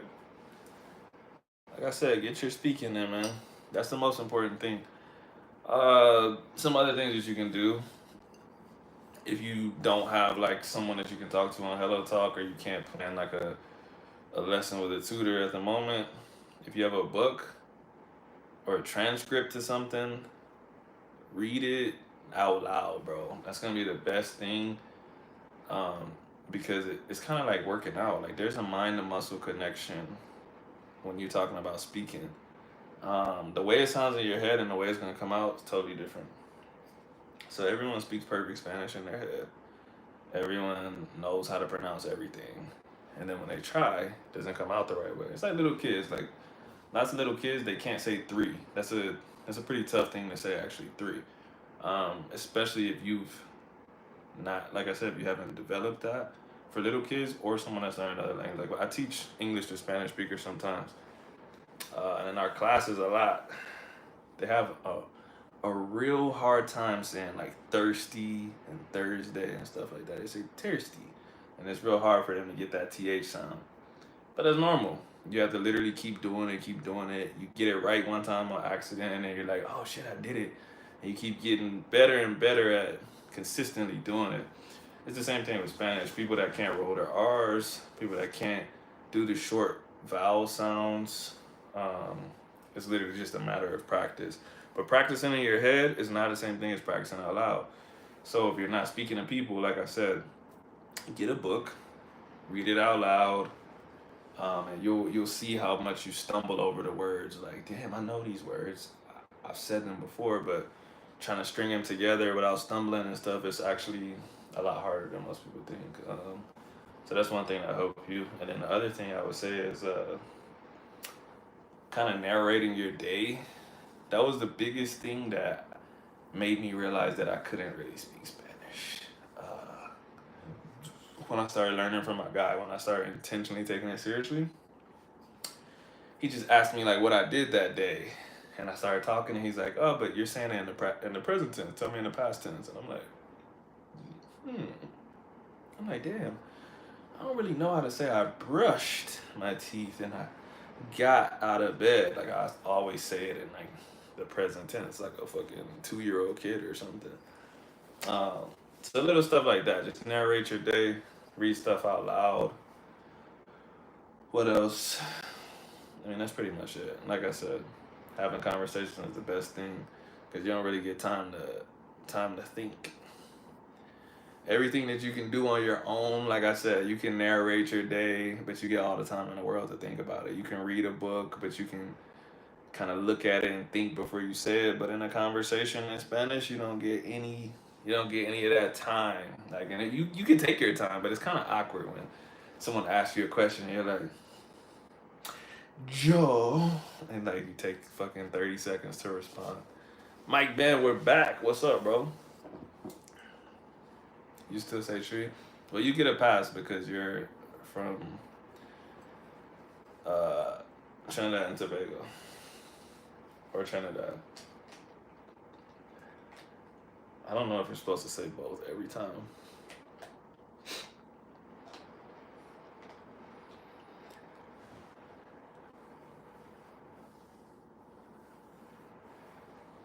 Bet, bro. I appreciate the tips. Of course, bro. Anything I can help you with, let me know. I the cool thing is the more time that goes on or the more time that passes, the more tips and videos there are that exist on YouTube and shit. Honestly, when I originally really started trying to learn, there just wasn't shit out there on YouTube about like acquiring the language. When that shit started popping up, it made a lot of sense to me, and just stuff that I would look for, I wouldn't see it. Mike knows when I would see Mike's videos, see a couple other people's videos. I'm like, oh yeah, this is what I need to be doing. But like I said, at that time, 3, 4 years ago, I would be like, how do I do this? Or how do I get better at listening to this? And I'll be on YouTube. I'm like, damn, bro, like, there's nothing. So I like to help people as much as I can now because I know what it's like to just not have the help. Jalen, your Spanish is way better, bro. Noticeably more fluid. Thanks, bro. Um, yeah, I always gotta remind myself that I'm like not crazy far into the journey. Like I think I told you, like my PT and shit. She's like very surprised at the amount of time that I've been speaking Spanish. Cause she's like, oh, I thought you were gonna tell me like you've been speaking for 10 years or something.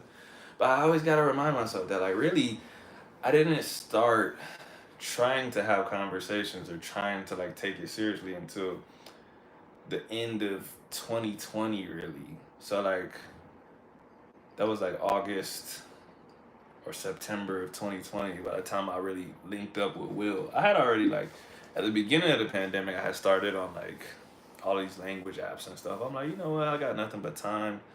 I'll try. But I didn't I didn't make much progress.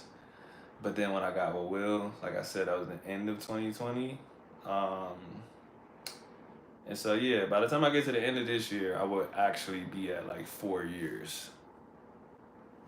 Um, so yeah, I gotta remind myself that when I look at your shit too, bro, because I always gotta remind myself that you are ahead of me.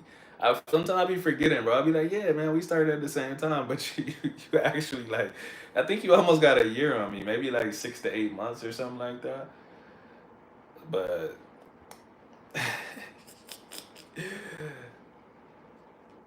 imagine, yeah, in 20 years we're gonna be good to go.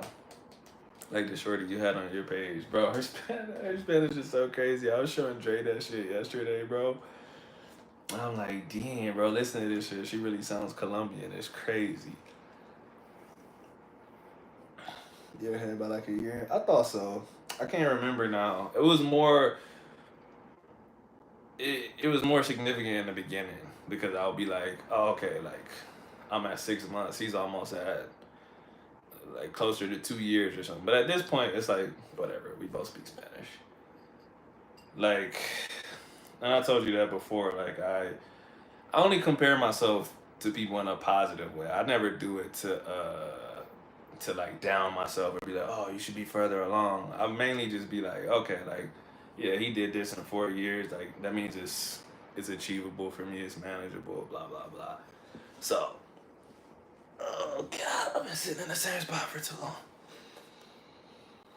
I can tell the difference between 4 years and three. Yeah, for sure.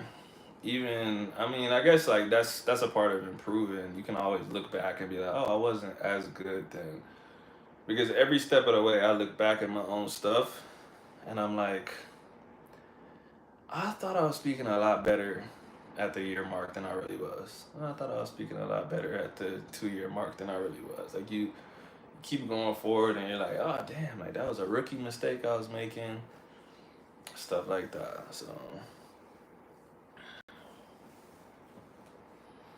Damn, you only been to Trinidad twice, bro? I think we talked about this on here before, but I think globalization and identity politics and all that stuff so interesting, bro. Because it only takes like 1 or 2 generations for everything to just get messed up, bro. So, Mike, because your dad is from Trinidad, that sounded weird. Because your father is from Trinidad, you would consider yourself Trini, right? But is your kid gonna consider themselves that? Especially like you said, if you've only been to Trinidad twice, I imagine you're not super tapped into the culture. And if you only been twice, your kids might never go. Um, and so it's just that's always very interesting. I think about people's cultures like that. Like pretty much like, bro, once you touch down in the United States, your whatever culture you came from is fucked. Like if it survives one generation, it probably won't make it to the next. Culturally, I was raised purely African American, Southern Black. Outside of food and music, I was raised with mostly African American culture from my mom's side. I consider myself half Trini, but it's weird because I don't have all the cultural ties for real. Yeah. That's what I figured. That makes sense. Yeah, that's tough, man. It's tough. Like I said, identity politics are tough because stuff that you don't even feel connected to could affect you in certain conversations and certain things, right? Like this thing that I'm about to talk about pretty much only exists on social media. In real life, I don't know people that talk about this, but there are people that are strongly what is this shit called? I can't think of the acronym because I don't talk about this shit in real life. But it's basically there are black people that are like my ancestors came over here and went through slavery. Your ancestors didn't, so we're not the same. Like we shouldn't be having the same conversations about struggles. You shouldn't get to say the N word. And so Caribbean people, they'll say like you are not damn, what is the acronym? I can't think of what it's called. But they'll say you're not this. You're not uh this black American. You are Caribbean. And like there'll be people like you. And they'll be like, bruh, my dad's from there and I don't know nothing about this shit. And they'll be like, yeah, but you're not us. You're not this. And then it would be the same for your kids. And they would literally have no idea. Like stuff like that. They wouldn't know.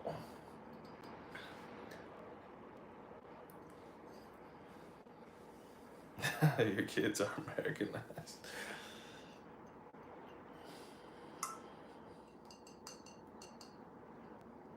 Yeah, it's really hard to pass on culture, man. It's something you kind of have to be. You either have to grow up around it, through a community, or your parents gotta be like heavy on that shit. Like, yo, like when this is Trinity Day in the house. Like every Sunday is Trinity Day. You're gonna get your education. You're gonna get this stuff like that. Cause I mean, like as we know, we we know people whose parents speak only Spanish to them, and they still come out not speaking Spanish because of the English influence around them, and they don't practice and blah blah blah. So it's uh it's not easy, man. It's not easy to pass something on.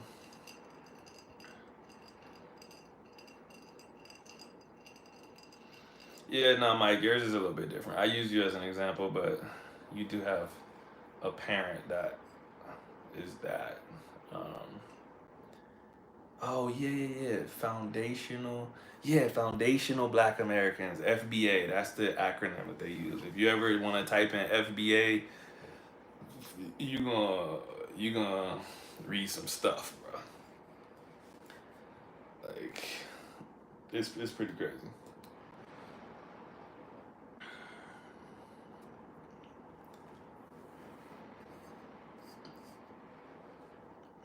Why is that though? Just the perception of money, or do Americans have the foreign factor? I could imagine that it's probably. I think those two things are kind of tied together, though. I mean, technically, unless you're rich in your country, the average American probably does have more money than you just because of uh, the money exchange. So I mean, like, yeah, like even here, bro. Lots of lots of people just think life is so cheap here if you make dollars that like you don't need any money here. Like, oh, you got $100 bill, you're rich. It's like, nah, not really, bro. Like, you still gotta have some money. there's there's lots of there's lots of hardworking Colombian people here that make decent money, bro. It's not like everybody's fucking poor. And if you got $100, you got a lot more than them. But even they think that though. They think, oh well, you're American, you could just pay for this if you wanted. And I'm like, no, I can't. Like I actually don't have that much money. You know. Like even when yeah, like even when my surgery shit was happening, you know, Will was like, yeah, tell your mom that like if you don't have it, then tell your mom to send you X amount of money for the surgery. And I'm like, bro, I'm not asking my mom for 10 stacks, bro. $10,000 is a lot of money, bro. Like that's not something that you can just be like, okay, yeah, yeah, let me go to the ATM and just send that to you right now. So, but that's the perception though. They might not believe you got 100,000, but they believe you got a disposable couple thousand at any given time, like for sure.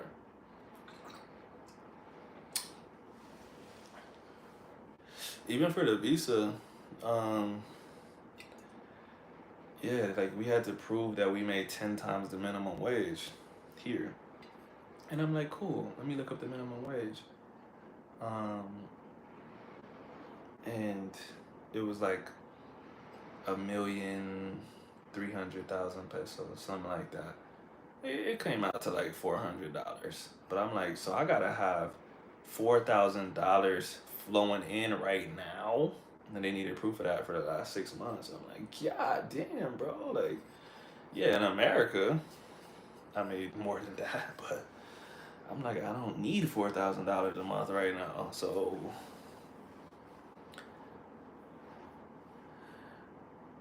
oh yeah, bro, the debt situation in America is crazy. And I remember, I really didn't understand that when I met people from outside the United States at first when I was younger. They'll say like, "Yeah, I'm saving up for this." And I'm like, "Use a credit card, bro." I'm like, "Yo, take out an auto loan. Like, what are you doing?" Nah, dog. You actually have to buy the car, straight up. You gotta buy your house. You can't. You don't get no. Oh yeah, we'll just pay it off over 5 years. No, bro. You're not doing that nowhere else. That's the United States. And the United States getting so bad with that shit, bro. I get all kinds of ads, bro. Like I'm talking about, I'll make a purchase for some shit for like $20, and it has the option to pay it over 6 months. I'm like, no, bro. Like, why is that even available, bro? I did hear some people use it to like help their credit, but I'm just like, this is pretty silly, bro. Like, that shouldn't be a thing. But yeah, everything in the United States is credit. As of when? 1970 something? 1980? Whenever the credit system was invented? 19. I can't remember the day, but it wasn't that far back. That shit is crazy, bro. And the more I learn about it, the crazier it is. Pay some shit off and my credit score goes down. I'll be like, what the like, how does my credit score go down by paying something completely off? This is crazy, bro. I saw a Dave Ramsey video yesterday. A family grossing 100K saying that they didn't have $300 for a car emergency. Oh yeah, that's way more normal than people think, bro. Like, literally, most of the country lives paycheck to paycheck, and they would never tell you that, but it's just true. It's true. You can tell in a lot of different situations. Man, I see celebrities make GoFundmes, and I'm like, bro, you make $1 million a year. What the fuck? I can't help you. Like, what? Why do you not have any disposable income if you make $1 million? Like, that's just crazy. But if your expenses are just as much as your income, like, you're in the same position as me, bro. Like, you made $1 million, but both of us got 50 cents in our bank account. So I had no debt and had to go into debt to build credit. Yep. That's literally what happened to me. This shit makes no sense, bro. I mean, it makes sense based on the system, but I just think the system's dumb. But yeah, if you have no debt, then you have no proof that you can handle credit. So yeah, you don't have a good credit score. So yeah, the more credit lines and the bigger credit lines you have that you actually take care of, oh, okay, you got a high credit score. Pretty fucking crazy. Like I said, it makes sense for the system, but the system is just kind of dumb. If I made 10K next month, I wouldn't even know what to do with it. Like, there isn't even enough that I want to spend it on. Well, here's what I can tell you. Your taste changes with money. Because whether you know it or not, and obviously there's a limit, but whether you know it or not, your taste and your spending habits are influenced by how much money you make. Would you have gotten a bigger house than you have right now if you made $1 million extra? Probably, because it wouldn't hurt your pockets at all. You would say, well, yeah, it would be nice to have this extra thing in my house. It would be nice to have a pool in the backyard. I like to swim. Oh yeah, nice to have this space so my kids can play outside. And so it's just little decisions like that. Oh God, my butt. It's little decisions like that, but with a lot of things. I can tell you, when I joined the military, I got a $50,000 bonus, bro. I might have told this story on here before, but they give you half up front, and they give you 25% every 2 years. And what happened was, I was thinking, there's literally no way I could spend $25,000. It's impossible, bro. I didn't really get 25. They taxed it, so it was like 18 or 19 or something like that. Cool. I'm still getting paid by the military at this time. Get my $19,000. Get my little fucking private paycheck. So, okay, man, I got 21K in my account. This is crazy, bro. Oh yeah, I did want to get some new workout clothes. I actually haven't bought workout clothes in a long time. Man, my ankles are hurting from these running shoes I've been wearing for a year. You're supposed to switch them out every 3 to 6 months. Bought those. Yeah, I've been wanting this. Buy that. Okay, whatever. It's been like $1,000. It's not that big of a deal. But it's like every time there's an inconvenience, you're like, I got the money to cover that. I got the money to tip. Yeah, I'm not gonna leave you a $2 tip. I got $20,000 in my account. Take this 20. You know what I'm saying? Little decisions like that. And every time I look at my account, I'll be like, oh shit. Shit's at 18K. How's that possible? Whatever. That's way too much to spend still. And I would do smart stuff sometimes. Like I'll be like, you know what? I'm gonna pay my car note up 3 months. Still, my car note's $300 something. It's close to 1,000. I just took off there. Just little shit like that, bro. Every month, I'll be like, damn, this shit at 13K? How's that possible? That's still a lot. I can't spend it all. And it just kept going. And then one day I'm like, yo, I got a regular account now, bro. Like my shit's gone. And I had nothing special to show for it. I didn't buy a new car. I didn't buy nothing crazy where it's like, man, you blew your money on that. It's like, nah, I was buying stuff out of the convenience factor. Like I had better clothes, I had better shoes. It was good. It was good purchases. I didn't buy nothing stupid. It just went away. It was just I was spending it. Yeah, burning a hole in your pocket. Yeah, exactly.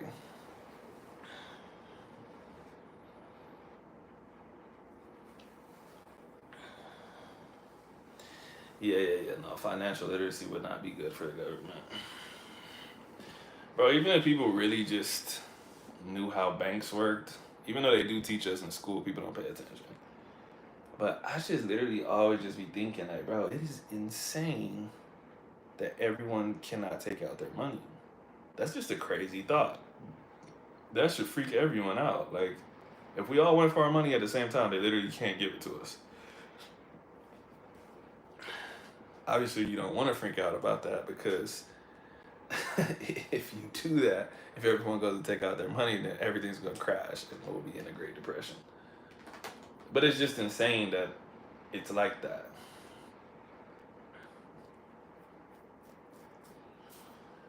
But yeah, like I said, your taste they change, and it doesn't have to be a bad thing. I think if I made more money, I would have like a private chef. I'll be running up my money with that. Um, yeah, bigger living space. Uh, the last job I worked, because I was getting a lot of money. It's a government contract, bro. I was literally getting a massage every week, bro. I had a scheduled massage on Fridays every week, dog. Those shits were like $120 for 90 minutes or something. That's not a crazy amount of money. But you know, I'll tip, so it's just like $150. So it's like $600 a month. That's not a lot of money, but it's a lot of money. Uh, like if you went broke, you'll be looking like, fuck, why was I spending $600 a month on massages? But you know, it's just like that.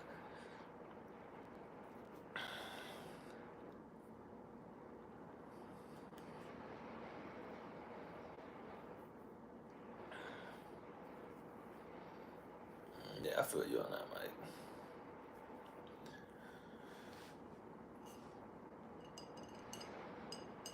That kind of stuff, I'll spend my money on. I'm not gonna lie. Yeah, that's what I said. Some stuff is just like it's not a bad purchase. It just, but you are spending money though. Like that's what I'm saying. I think that's what happens to celebrities. They're like, yo, yeah, I'm gonna hire a private chef. Yeah, I'm gonna hire a masseuse. Yeah, I'm gonna pay my barber to come to my house because like I don't want to travel 45 minutes when I could pay him to come here. You know what I mean? Like yeah, I'm gonna pay a chauffeur. And honestly, celebs don't spend money on the stuff they should. Anytime I see a celeb drunk driving, I'm like, pay somebody to drive you, dog. Even if you don't take a Uber, you could pay somebody $100. I guarantee you they would drive you around all night. That's an easy $100, bro. Easy. But yeah, more money, more bills. My mom used to tell me that, and I didn't believe her. Cause she used to tell me and my best friend. She used to be like, "Y'all think Floyd Mayweather is so rich, and he is, but trust me, he don't have the he don't have the money to maintain that stuff for the rest of his life. When he stops fighting, he's not gonna be able to do that because his expenses are probably just as much as his income. And I was like, dude, he made $600 million. He was the highest paid athlete um, in this year. And she's like, okay, you gonna see. He's gonna retire. He's gonna come back out of retirement. He's gonna blah blah. This dude's still fighting, bro. This dude be doing exhibitions 3 times a year, bro, and acting like he just wants to spread the joy of boxing. I'm like, nah, dog. This dude, he's one of those dudes. He's got private everything, bro. He's got 6 bodyguards that follow him around 24/7. All kinds of stuff. Well, of course, yeah, bro. You're a villain basically to a lot of people. Everyone knows you're crazy rich. You can't be walking around with no security. Dude's like 5'6", bro. Um, so yeah, it's just like almost necessary, but it's still most of your money. I see celebrities all the time in Atlanta and they're dolo often. That's kind of crazy, bro. I feel like Atlanta's a place that I wouldn't want to be by myself if I was a celebrity. Celebs get a lot of free stuff. That's true. More than regular people, which is fucking crazy. Yep, someone told me the more you make, the more you spend. Yeah, that's facts, man. It's just facts. Obviously, there's people that are better at not doing that. Good at budgeting, good at saying like, nah, I'm not gonna spend this, but it's tough, bro. Every time I've gotten a job where my pay has stepped up, I think I'm gonna do things better. But then I'm like, that paycheck hit, bro. I just be like, yo, I need to go buy this right now, bro. I got the money to do so. I think Oscar De La Hoya did it the right way. He's invested in so many businesses. Um, yeah, it's kind of hard to say who did it the right way and who didn't until it crumbles. Because Evander Holyfield, he's been famous for blowing all of his money. I think he blew like $290 million.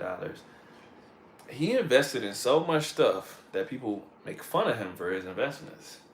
And there was actually a show. Alex Rodriguez was the host of this show. It was about helping athletes with their finances, and he was talking to him, and he was like, "Man, the reason you lost all your money was because you invested in everything." He's like, "You watered down your brand by investing in all of this stuff, and now you don't have any money."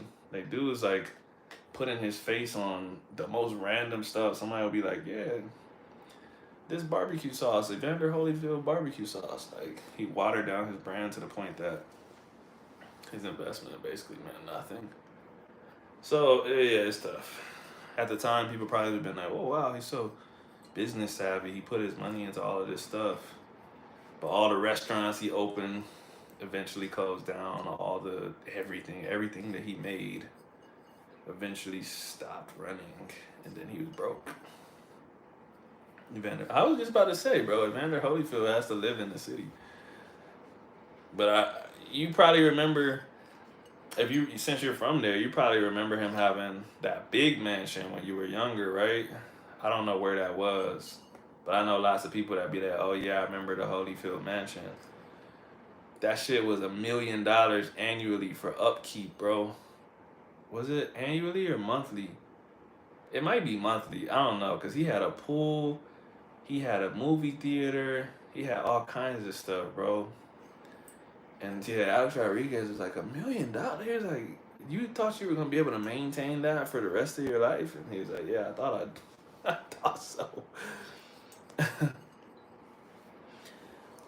Oh,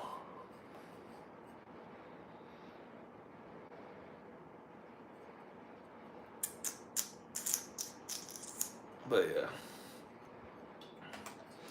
yeah, man. Lots of people lose their money. If y'all never seen the 30 for 30 broke, that was a good one. It's literally just talking about the same stuff, like uh, just talking about all the stuff that you don't think about before you get that money. You get that money and you're like, oh shit. Lots of people think athletes make a lot more money than they really do because they just see the pre-tax number. For instance, boxers. if you make $1 million, so people see that purse, they're like, oh man, he got $1 million to fight. But they forget that like you're not getting paid. You don't work a 9 to 5, bro. So you're not getting paid monthly. These motherfuckers get paid that $1 million and they're not gonna fight again for 6 months. So the 6 months from the last time you got paid to the next time, your trainers gotta get paid. Your sparring partners gotta get paid. You gotta pay for equipment. You gotta pay your car note, whatever. Depending on how much money you make, you might already have it paid off. But the point is, when you make that $1 million, it's already in the contract that your trainers get this percentage of it. Your cut man gets this percentage of it. Your promoter gets this percentage of it. Those dudes get $1 million purse and go home with like 300K, bro. And that 300K needs to last you until your next fight. Motherfuckers like, I would have bought a house with my $1 million purse. It's like, okay, like if your house is 300K, well, now what? You don't got money for nothing else. So they're essentially in the same position as somebody else is, because they might, you know, they might start paying for the house. They might start paying their car note. You think, oh, I'm gonna win my next fight and I'm gonna get paid more. I'm gonna be a bigger star. Get your ass knocked out. Now you're getting half of the pay you was getting before, and you start paying the house, start paying the car note, and all this stuff based on what you projected instead of what's actually happening. You know, but I mean, that's not different than someone like losing their job or something. You don't plan to lose your job. So it's kind of hard to say that's like financial illiteracy. You could, but no disrespect to them, but dudes a lot of times are financially illiterate. I mean, that's true, yeah. That's not the main problem, though. It's the families. Oh, yeah. That's definitely the bad part. That's definitely the bad part. And they talk about that on 30 for 30 Broke, too. Like, these rookies are trying to keep up with the LeBron Jameses in the club. Like, you just got paid 50K. LeBron just got paid 50 mil. So, yeah, if he throws 20,000 at a stripper, that's not hurting his pockets. You can't try to do that, because now you going home and you like, shit, bro, I only got this much to last me until the next game. And again, you don't plan to get injured in practice. If you don't play, you don't get paid. So a lot of them don't think about stuff like that. And they don't think that, oh shit, when the season's over, we don't get paid again until the season starts again. So that's a long time, and that's what their families and their friends don't understand. They're like, man, I saw your contract, you got 10 million. It's like, bro, I don't get paid again until the season starts. I can't be just handing out 300K, 400K. I can't be broke and it's months until until I play another game. Like, no. You have to pay taxes first. Yeah, but that's what I'm saying. That's on top of all of the people that you have to pay. So those boxers go home with not a lot of money at all. Not a lot of money, man. People be so surprised how many fighters have day jobs until they're like Canelo or Floyd Mayweather or some shit. Yeah, agents, lawyers, all of that shit, bro. All of that, bro. It's tough. Tough life.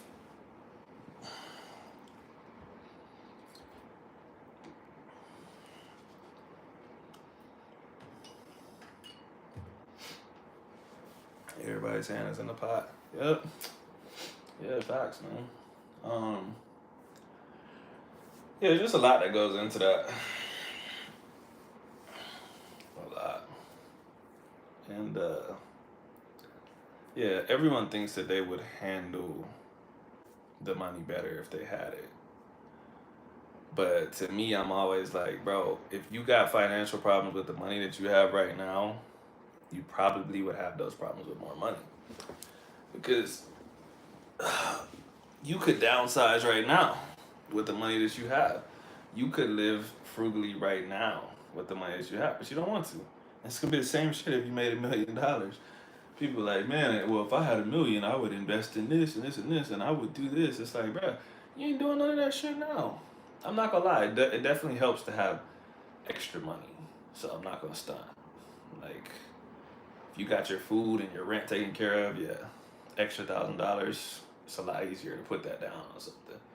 But lots of people make decent money and live paycheck to paycheck because they don't want to live a humble life. They want to live right on the edge of their means. So they would do the same shit with $1 million extra dollars.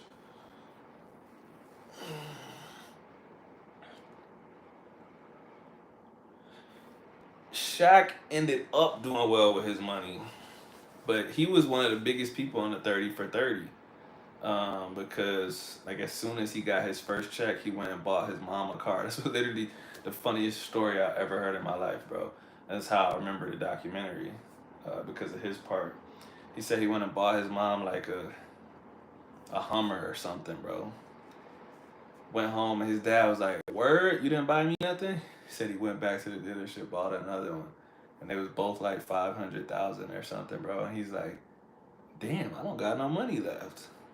But like, that's just the kind of shit that happens. Like you said, everybody got their hand in the pot. Everybody wants something, and so he messed up with a lot of stuff in the beginning, but he eventually got on track.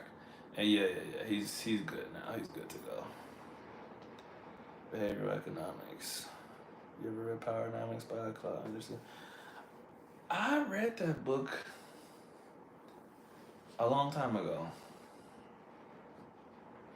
You know, I was actually talking to Dre about this last night. I think it's more meaningful to read a book multiple times than it is to read like 1,000 books. But I've read so many books, and sometimes I can't even remember a single thing from the book. So it's like, what's the point of reading all of these books if I can't remember anything?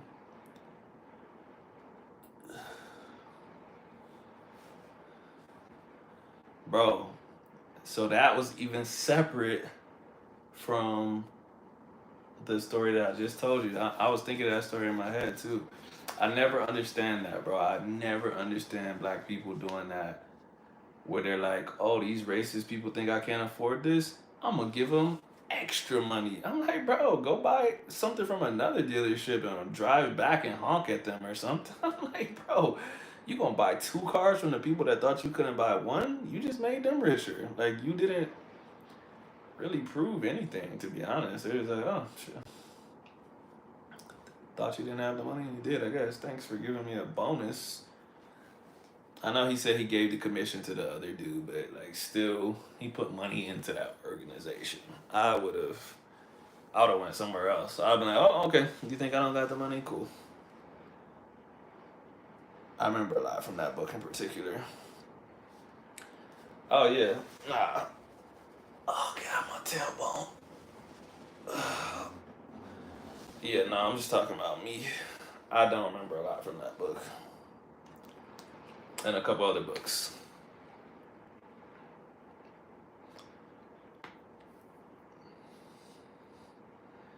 That was one of the things that made me start summing up books to myself. When I was a kid, my dad used to always make me give book reports like on Sundays. So I had to read a book during the week.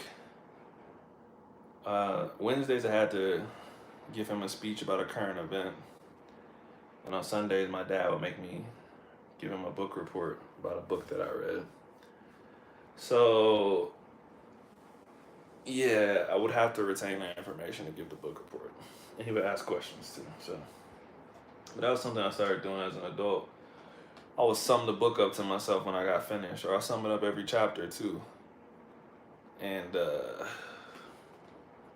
it really helps with your active recall and just making sure that you're really paying attention to what you're reading.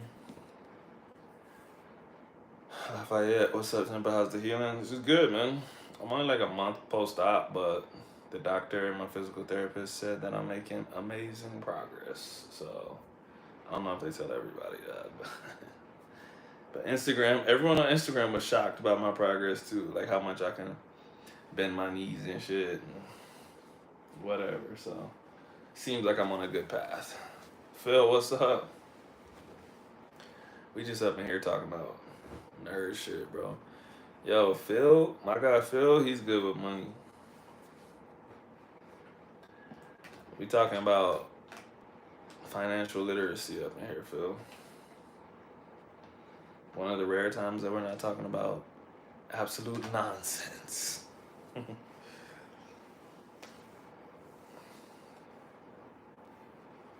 Yeah, but I'm one of those people that like, I'm, I'm financially literate, but sometimes I just don't be caring, bro. It's not that I don't know what I'm doing. I just be like, yeah, I don't care. Do I link up with other YouTubers?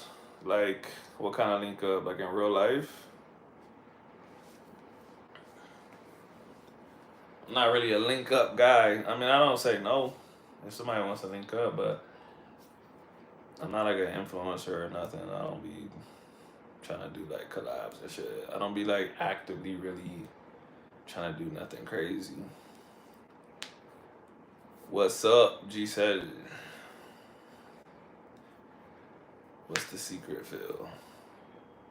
Secret is Phil's a robot, dog. I have my life set up enough to where I don't really look at the price because I always have a plan. I don't want to sound like Dave Ramsey and say live below your means. I mean, it really gets that simple though. Like,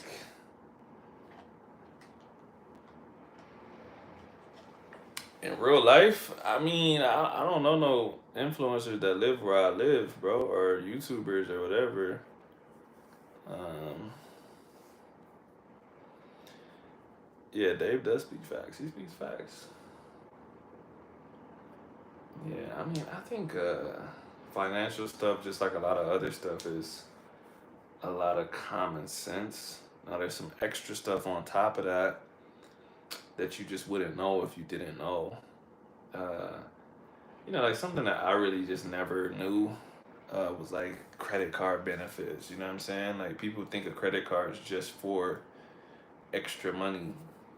But bro, man, when I would read certain books and shit, they'll be like, yeah, if you got this American Express, check this out, cause you could get. I started looking on that shit, bro. I was looking on my app. I'm like, what? I could have been getting free shit this whole time, bro. Like, what the fuck? Motherfuckers do not be telling you that, bro.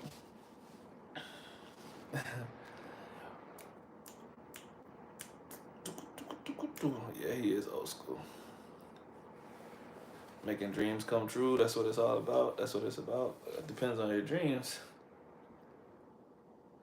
Do I invest in crypto? No, I don't invest in crypto. But I do troll people that try to get me to invest in crypto. The motherfuckers be messaging me on Instagram like, I have a proposal. I think that could really help your Instagram out. I'll be like, oh, where? I've been looking for something like that. I just get them to waste as much time as possible talking to me.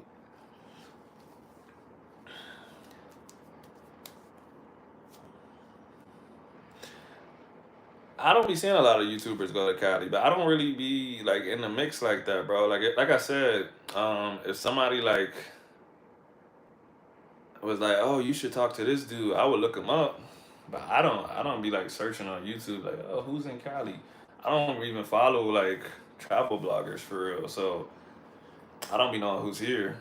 So I mean, yeah, I kick it with Dre. Dre's cool, but I don't know nobody else here. Benito Camelo. Hola. Leverage a credit card and you basically feel like you have infinite money. Facts.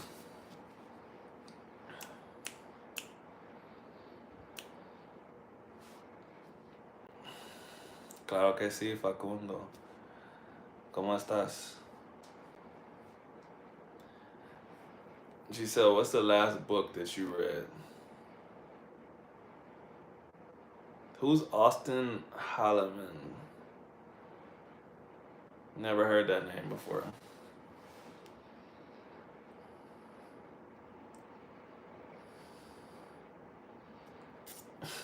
Not kicking it without passport, bros. Yeah, if it's like content like that, bro, I can't do it, bro. I can't, bro. I would help him. Like I'm guessing he's learning Spanish. If you said you're checking on how his Spanish is doing, like if he hit me up and he's like, "Hey yo, like I need your help with some Spanish stuff," I'll be like, "Oh yeah, I got you."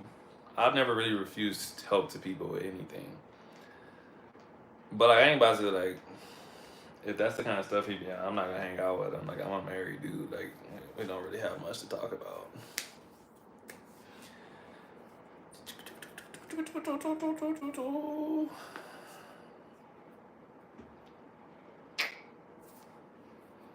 You be watching Passport Bros? What are you watching it for though, bro?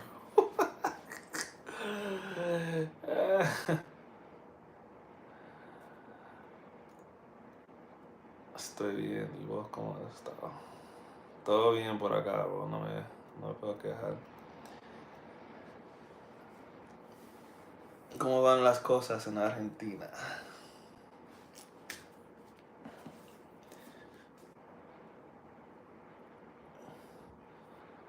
I'm hard on my Spanish, so Mike Van can feature me on his channel. Did you ask him? Did you ask him to get on his channel? How far are you along in your Spanish journey?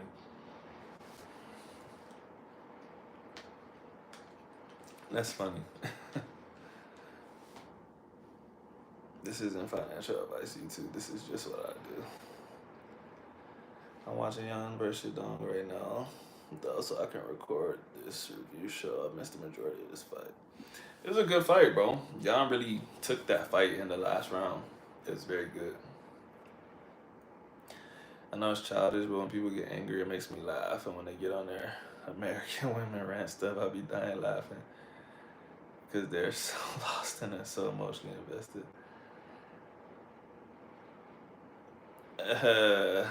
Yeah.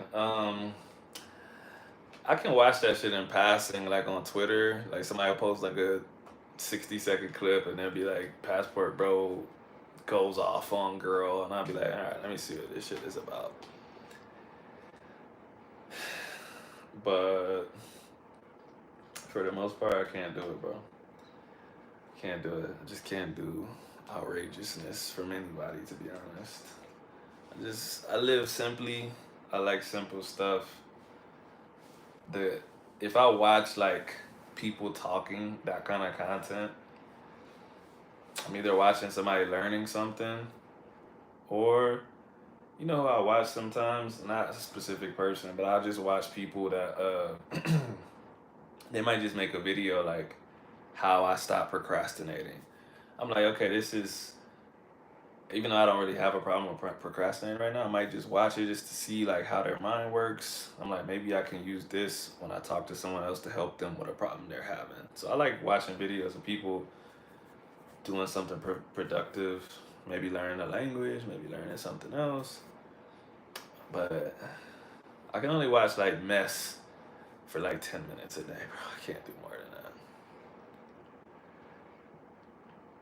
Giselle, this is a really weird conversation, to be honest. I think even if English was your first language, you might still be lost if you just jumped in. Because it's like very specific names, like Passport Bros and stuff, that doesn't make sense if you don't know what Passport Bros means.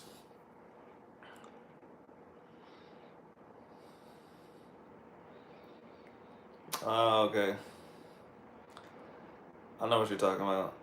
I've seen some of those videos. We talked about this one guy. I can't think of his name. It's a white dude, and he was like, "This is why I left Colombia," or "This is why Medellin is better than Cali," or something like that.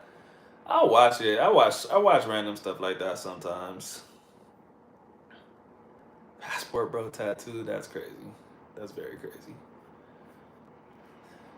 You really like an A2 and a B1 on a good day? Well, I'll tell you this. Most people, I would say most people that are beginners overestimate their level, and most people that are more advanced underestimate themselves. Uh, so, not to put you down, but some people give themselves a lot of credit in the beginning, more credit than they should, and it's almost a setup for failure. But I just would try not to classify yourself. I know I asked you the question, but just in general, don't even worry about classifying yourself. Just keep learning. Keep learning until you get on Mike Ben's channel, bro.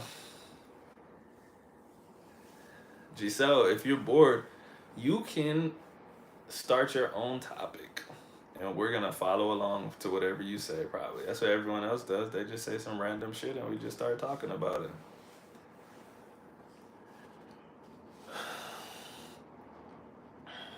It's crazy how people date girls and can't speak the language. The connection will never be there. It depends. It depends, and it depends on if you're willing to learn. Um, because y'all can meet each other in the middle. Like if you, how do I describe it?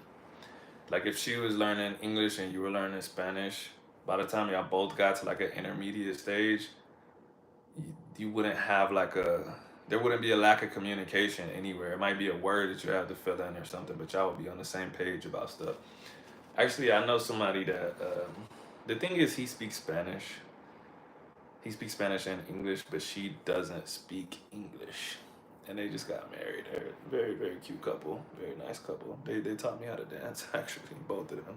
But she's from Colombia. She moved to the States. Crazy question. Have you ever had a native Spanish speaker get jealous of your Spanish level because they have been learning English longer than you've been learning Spanish, but you speak better? Um, yes. Man, I don't know if it was jealousy so much, but maybe that's just the only word that we can use here. But yeah, he it was more like disbelief, but I guess like in not in a good way. He kind of kept prodding, and he just basically like, well, I've been learning English for 7 years, and I don't have this blah blah blah. And I'm like, what the fuck does that have to do with me? Like, I'm not gonna like backtrack and say I've been learning for 10 years. I haven't, bro. Like, I'm just like, man, like you.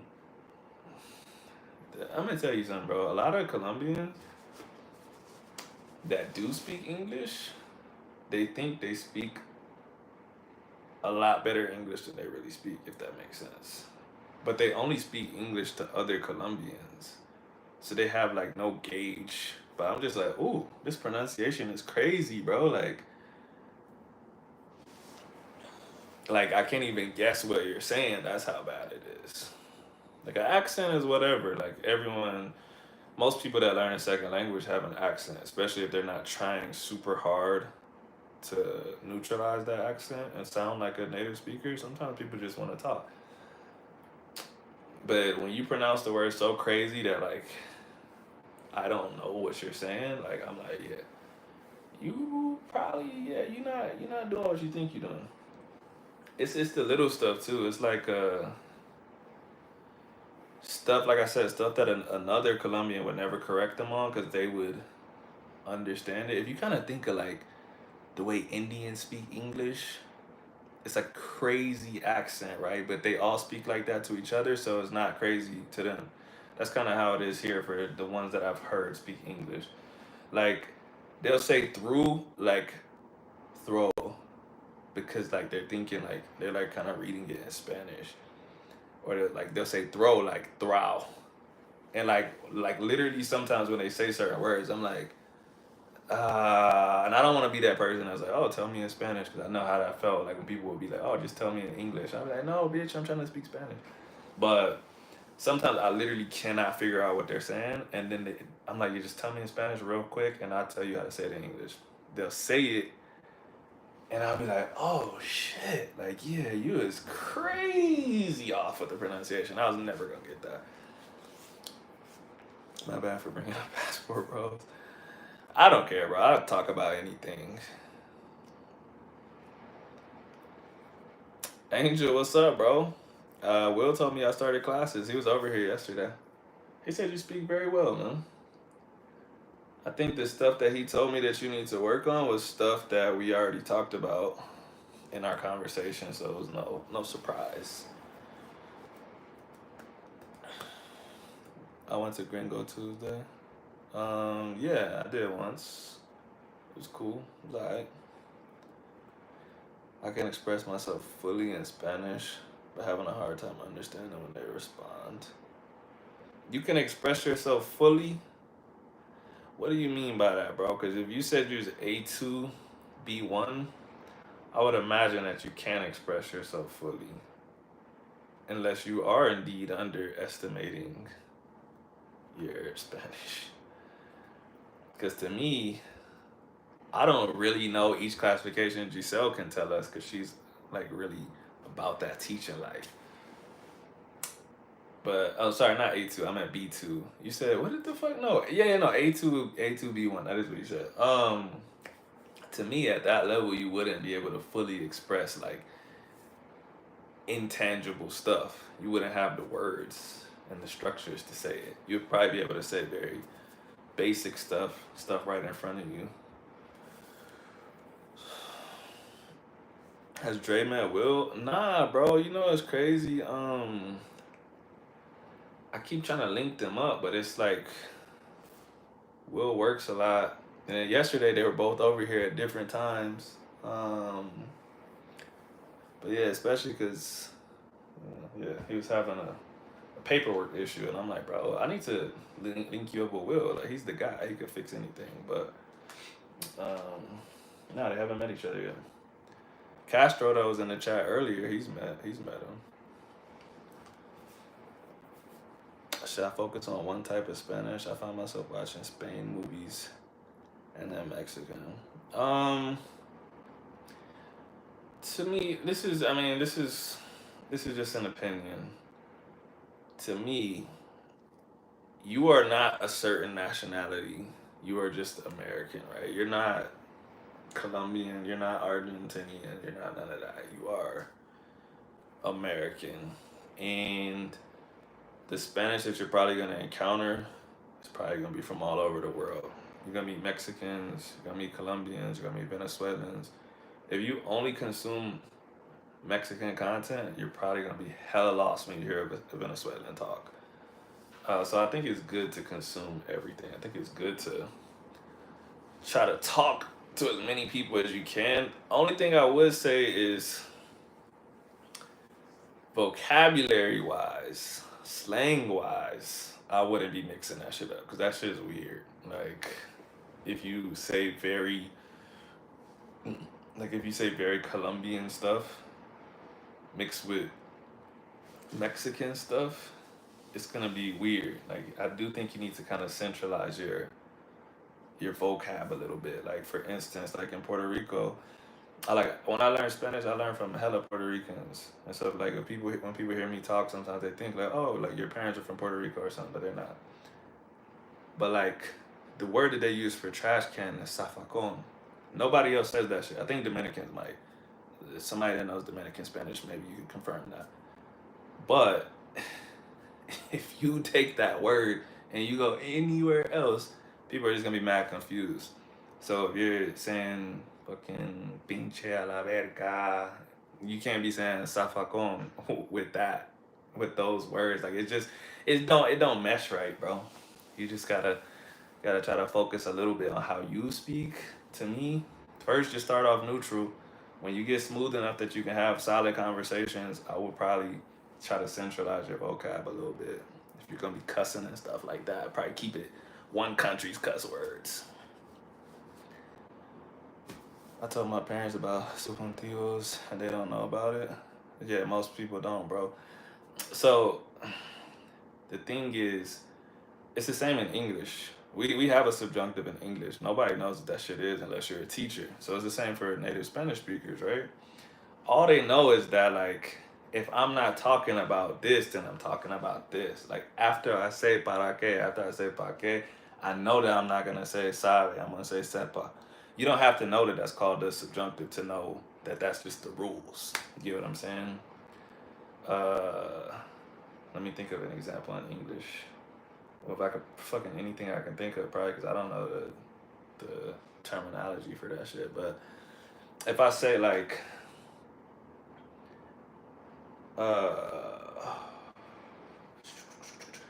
like it felt as if I were dreaming, you know. A lot of Americans might say it felt as if I was dreaming. One of those is correct, one of those isn't. But still, you just know if I'm trying to describe something that didn't really happen, but it felt like it was happening, that's how I would say it. I don't need to know the name of it. I don't need to know what the device is called. I just need to know, like, this is how I say as if I were, as if I was, as if I blah blah blah.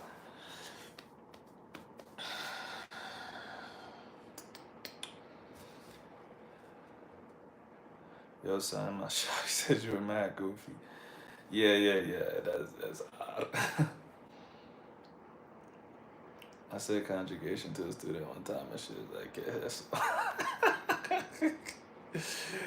Yeah, because I mean, you don't need to know. Like, you don't need to know the word. Like, you just need to know, like, okay, I do this, I have to say it this way. We do this, I say it this way. I don't need to know that it's called conjugation.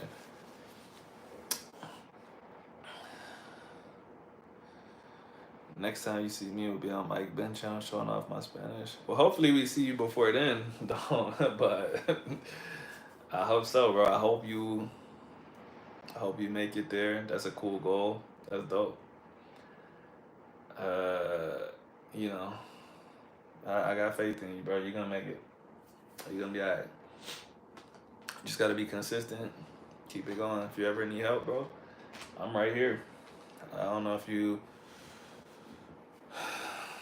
I don't know what all socials you got, but yeah, I don't know. I'll be telling people message me on Instagram or something, bro. Like I'll probably never check my email. I got way too many emails. If I showed y'all a screenshot of my emails, bro, like you would freak out. It's like in 6 digits, bro, with the fucking red numbers. I just never click it. If I'm expecting something, I go look, and I usually go check my uh, the important mailbox, cause I don't know what happened, bro. I think like at some point in time, I I let like those spam people get my email, bro. I get so many emails like advertisement stuff, bro. So I just stopped looking. Yeah, yeah, I know. I was just saying, message me on there if you ever need help. Once Shaden gives you approval, we'll do the video. He needs to evaluate your Spanish first. He says you're good, then I got you for real. I'm a tough critic. I'm a very tough critic. So you're gonna have to impress me, dog. Because if I send you Mike's way, then that's a representation of me after that. That's a representation of my evaluation skills. You know what I'm saying? I can't send you to him and then he'd be like, bro, why you send me this dude? I'm like, damn. My recruiting skills is not up to par. So you gotta come correct.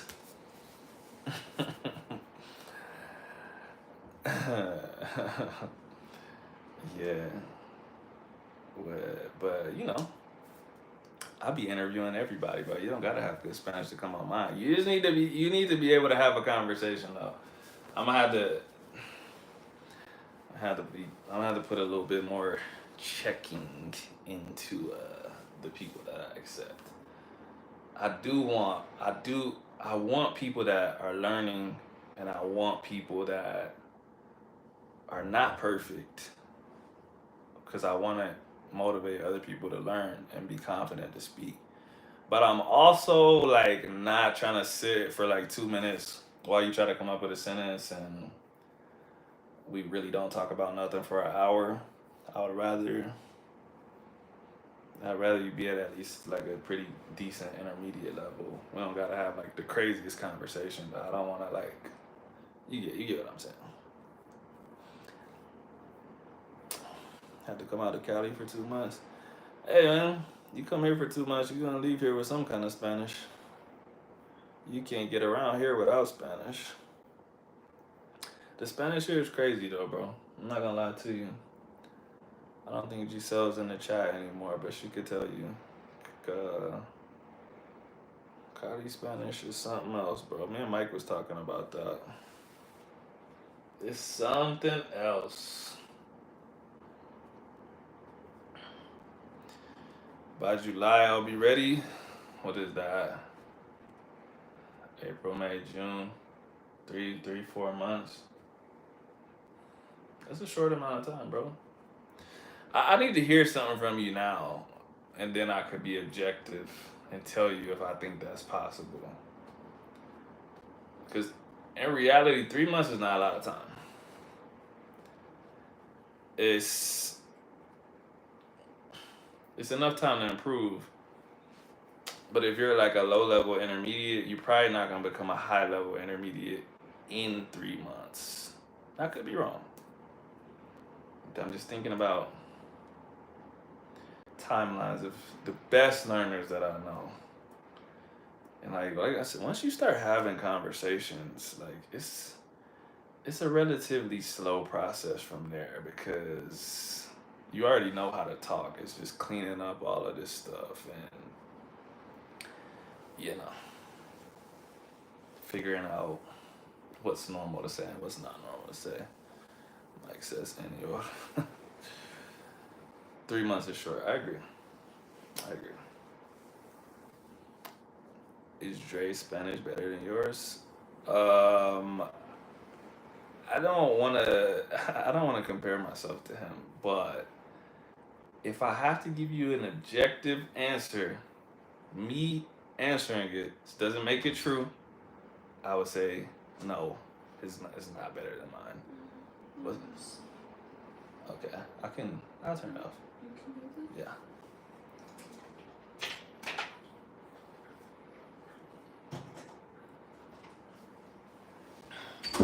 But the thing is too, I've been learning for longer than Dre.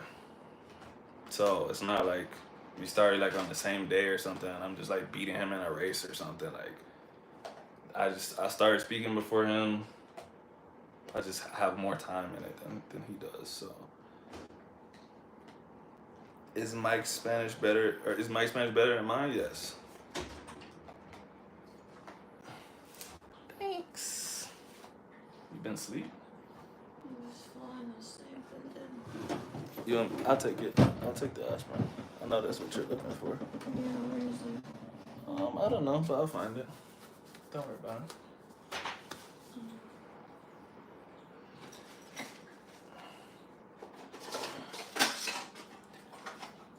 Have I seen how Green Berets learn languages? Bro, I've worked with those guys when they learned the language. Thanks. Love you. Love you too.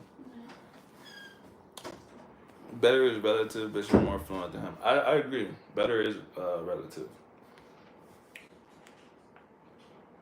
Yesterday when Dre was over here, I can't remember what I talked to you about and what I said on YouTube, but yesterday when he was over here, he brought a book with him and he was telling me about something that he was doing with the book, and he was highlighting words that he didn't know, and not just words that he didn't know, but words that like weren't actively a part of his vocabulary, so that he could try to start using them.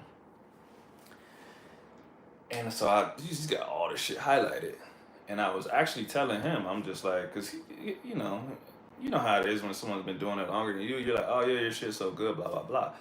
And I was like, yeah, not really. I mean, like I still have my days where blah blah blah. And so I was going through the book and I was just kind of showing him different words. I'm like, yeah, this word that you didn't know, I don't know that shit either, bro. To be honest, like I can figure it out through the context, but I've actually never heard it before. Um, Speaking of which, Mike, do you know how to say apprehend in Spanish? Because that was one of the words. I had never seen it before. Instantly, when I saw it, I knew what it was. I'm like, oh, that's interesting. I wonder why they spelled it like that. What sort of work did you do with them? I definitely cannot explicitly say what I did, but I've told you before I was military intelligence. Uh, but yeah, I literally cannot say what I did without. I mean, I could, but if somebody tells on me, I might. This might be my last live stream. I'll be in jail. They were working the checkpoint playing Xbox. That's what it was. Was learning different languages to talk shit to little kids. How long did it take for you to be at a level you was happy with? Um, that's tough, man. That's tough. I'm not really like a perfectionist, but I am. Like I take pride in being intelligent. I take pride in being able to communicate myself. So like the way I can speak in English, I cannot speak in Spanish. I can speak well in Spanish, but There's just certain ways that I can communicate myself in English that I can't in Spanish. And so it just depends. Some days I literally make no mistakes. I flow. I say exactly what I want to say and I feel good. Other days, I'm just like, bro, what the fuck am I trying to say right now, bro? What am I trying to say right now? And those days, I do not feel happy. But there's nothing I can do about it. It's just part of the game. I have those days in English too, but I care less because it's my native language. The other day, bro, I was bleeding during my therapy, and she asked me why I was bleeding, and I was trying to tell her that I had just taken a scab off, and I could not think of the word for scab to save my life, bro, and I don't know why. I just literally couldn't. And she was trying to fill in the blanks for me, but she couldn't because she thought I was talking about the actual scar and not the scab. And I was just like, oof. And so stuff like that, when I get done with stuff like that, I'm like, what the fuck's wrong with me, dog? But it's just like that sometimes. So Mike, there is like apprehend. I don't even want to say it because it's just so fucking funny. I was literally looking in a book and I'm like, why would the inventor of Spanish do this? But like it's literally just apprehend with ER at there. Like apprehender. But like but you don't say the H like a H. So I'm just like, bro, this sounds so close to aprender. Like why did they do that? They should have made it a different word.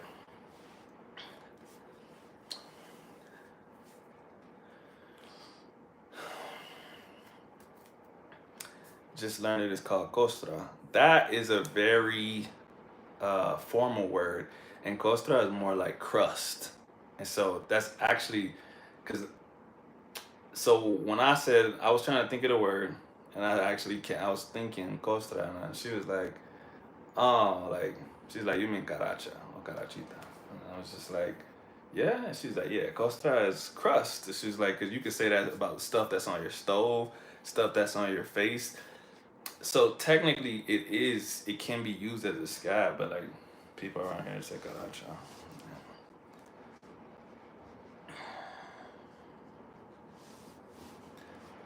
But yeah, costra works fine. But she just said that that was not the word that she would elect to use. So she was like, you can say it if you want to. I wouldn't. But I mean, I guess that's the same as English, right? Like technically, if you have a scab, you could be like, I got some crust on my skin. Is that like the most technical term to use? Not in English.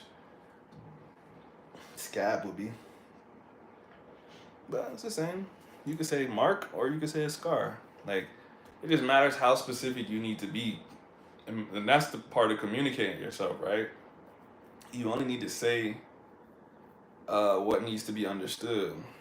If you're trying to get really specific and you can't, then you're not able to communicate yourself in that moment. So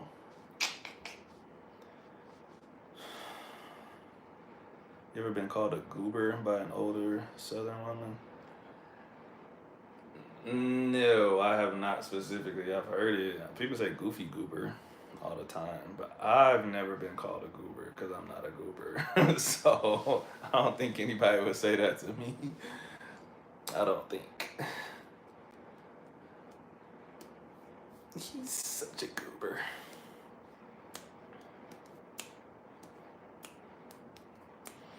But yeah, Angel, when I was talking to Dre yesterday, we were talking. I told him that same story, and we were talking about. I was telling him that's that's more of like what goes on in my life at this stage in my learning process. Not like big technical terms and stuff like that, because like a lot of big like medical words, lawyer words, like they're so close to English words that you can kind of you just can tell instantly. But it's the daily life words that you don't get because you didn't grow up speaking the language. You know, like how often are you talking about scabs in English? not often. You gotta cut yourself, and then you talk about it, and you're like, oh shit, I've never used this word before. That's what happens to me in Spanish now. It's just like little stuff that you would have had to live the life to know. So, but like I said, I don't really get down on myself about it.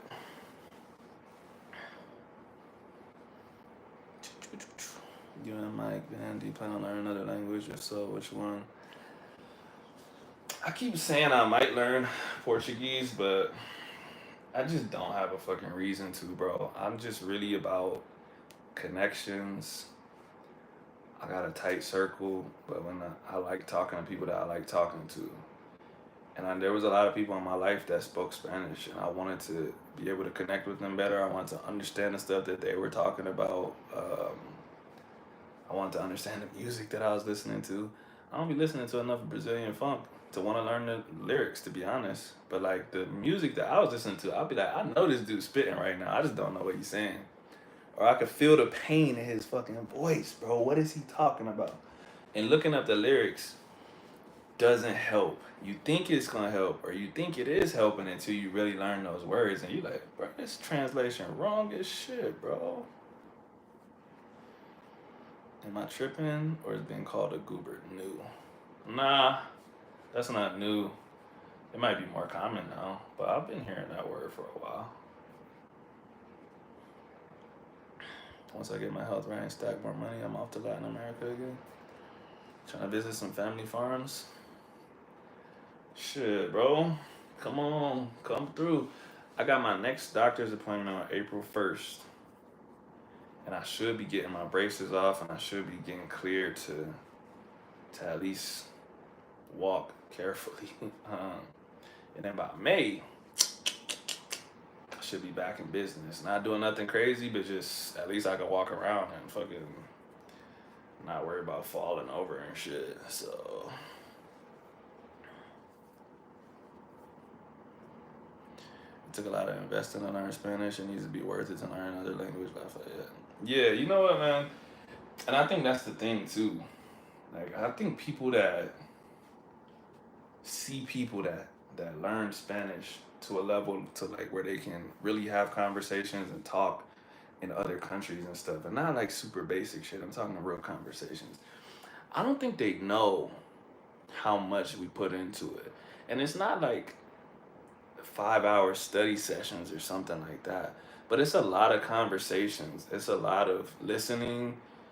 Well, however you get your input, you know, whether that's music, podcasts, um, actual conversations, whatever. But it's not just like 15 minutes of Duolingo a day. Like it's a lot, bro. And sometimes I tell people it's not a lot, but when I really think about it, I'm like, it's a lot, bro. Like I know these songs by heart, bro, because I've heard them so many times. Like I listen to these podcasts in full, bro. I've seen every episode they got. I watch whole shows, 90 fucking episodes, telenovelas and shit, bro. It's actually a lot over the course of years. It might not be um, a lot in one day necessarily, because some people will do 5 hour study sessions, but they fall off after like 2 months. It's been like years. Yeah, literally, like you said, you basically let go of American culture. That's, yeah. I remember my best friend and like other people, they'd be like, bro, do you even listen to American music anymore? And I'd be like, yeah, bro, sometimes. It's just that, like, yeah, if I go on YouTube, I'm going to type in something in Spanish. I'm going to try to find a podcast in Spanish about the topic that I want to know about or whatever. Like Netflix, I almost don't even look at the American titles now. I just go, it'll either say like Colombian TV shows or Spanish speaking TV shows. I'll be up in that section. You know what I'm saying?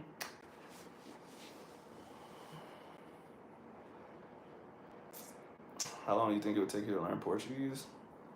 I don't know, man. Lots of people say it is similar, but it's really different too, bro.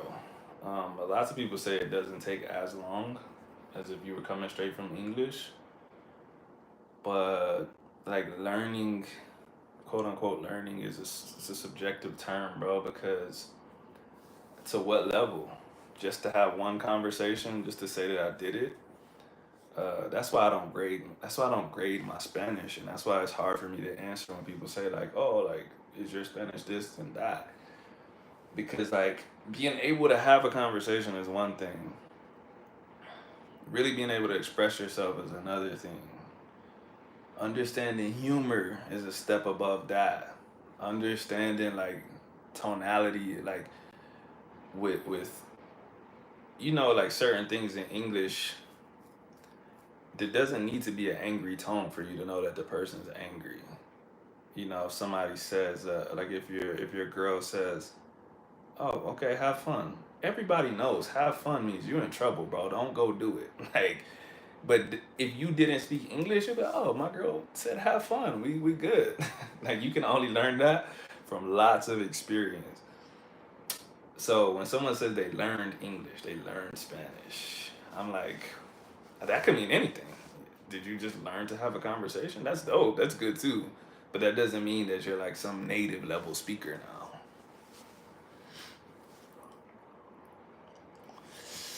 I like watching the Spanish dub version of movies. Me too sometimes. Some dubs are better. Shrek is pretty good in Spanish. Death Note, the anime, really good in Spanish. I think I could learn it in 2 years. The dilemma would be time investment, interest. If I was focused, I think I'd be able to have deep combos after 1 year and a half. 2 years, I could be in Brazil. Because of the time change, it's 12:40 here. I'm about to try KL. Okay, bro. Thanks for stopping in, bro.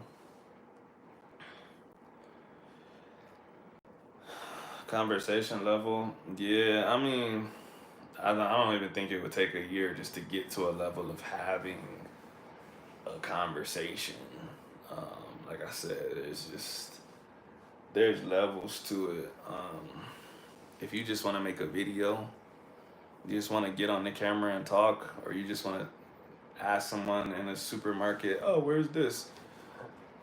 It doesn't take much, but if you came here, bro, and sat in the Uber, you'll be drowning, bro. These motherfuckers talk fast. They talk with different words than everybody else. Like, so there's just levels. It's levels. I got a high speaking with my family earlier as I'm trying to advance my Spanish. Must be because of taking my Spanish learning serious this time around. Hell yeah, bro. Keep it going. And the thing is, bro, probably at some point you're gonna feel like you're not advancing more, but you will be, bro. Just gotta keep learning little stuff, keep working. That's like what happened with my wife too. Her Spanish is so much better than a couple of years ago, but she probably doesn't think so. Just because she's not Colombian and we're in Colombia, and every day there's words that we don't know because we didn't grow up here. You know what I mean? The motherfucker say chuspa instead of bolsa. So it's just different. Um, so every day you almost feel like you don't speak Spanish because you're like, God damn, what are you saying, bro? But you keep learning, you keep getting better. As long as you're doing it, bro, I guarantee you're getting better. For sure. But yeah, Lafayette, yeah, if you want, bro, just send me like a voice note on Instagram or something, just like 15 seconds to a minute. Nah, it needs to be more than 15 seconds. Like 30 seconds to a minute. Just say some stuff that you know in Spanish, like, and I could probably tell roughly where you're at. Um, I'm no expert, but I could tell you what you could work on. I'm a pretty good judge. I judge myself harshly too, so that's how I know. I know, trust me. I know when things need to be worked on. I'm a coach. I have a good eye for improvements. I have a good eye for flaws and being like, all right, this needs to be worked on so that this can be better, and this will make the whole thing that much better. God damn, I've been out here for a long time. And it's probably late for y'all. I know, yeah, because the time change. Or no, yeah, I might be on Central Time. Have you seen any of the Itati videos? The Mexican girl? Yeah, I like her, bro. She's cool. Are you talking about the one on TikTok? I don't know. That could be anybody's name, bro. I'm just imagining. There's a girl on TikTok with that name. She's pretty famous. To me, she sounds like Cardi B when she speaks English. But okay, yeah, the one from TikTok. Yeah. She's cool. Yeah, and she's bilingual, and so usually with bilingual people, especially if they grew up in the States, their Spanish is not crazy fast, or they just use certain terminology because they speak two languages that's easier to understand versus, like I said, people like that are just straight up from here, or even there's some Mexican TikTok people I follow, and sometimes I be getting lost in the sauce in their slang, bro. Just too many bells and bells, and I just be like, what the fuck does that mean, bro? Like, what does that mean? But that's just how slang works, man. Like, that's literally the point of slang. It's cool because everyone doesn't know what it means. Only the people that are in the circle really know what it means. So, but yeah, no, her Spanish is pretty easy to understand. Her and her family, I think. Yeah, I follow her for a while. She's funny. She's funny as hell. It's 9:45. Damn. Oh yeah, you on the West Coast. Can't be Central. Yeah, nah, I'm Central now. Yeah, I'm Central now. So if it's you 2 hours behind, where you live at again?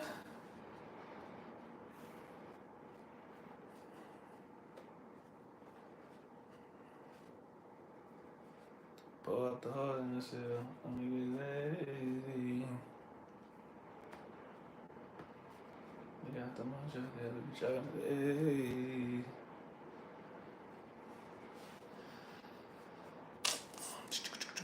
I seen a guy who learned Spanish in 44 days. No, he didn't, bro. Trust me. Oh, of course, Las Vegas Stevie. I don't know why I asked that.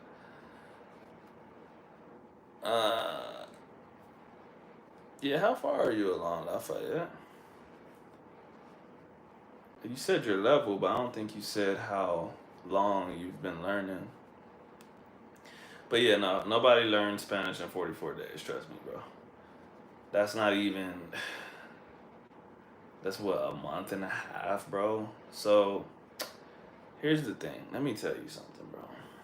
And I don't think there's anything wrong with those videos, but I think they mislead people. And I think sometimes people do that on purpose when they make the videos. But let me tell you this.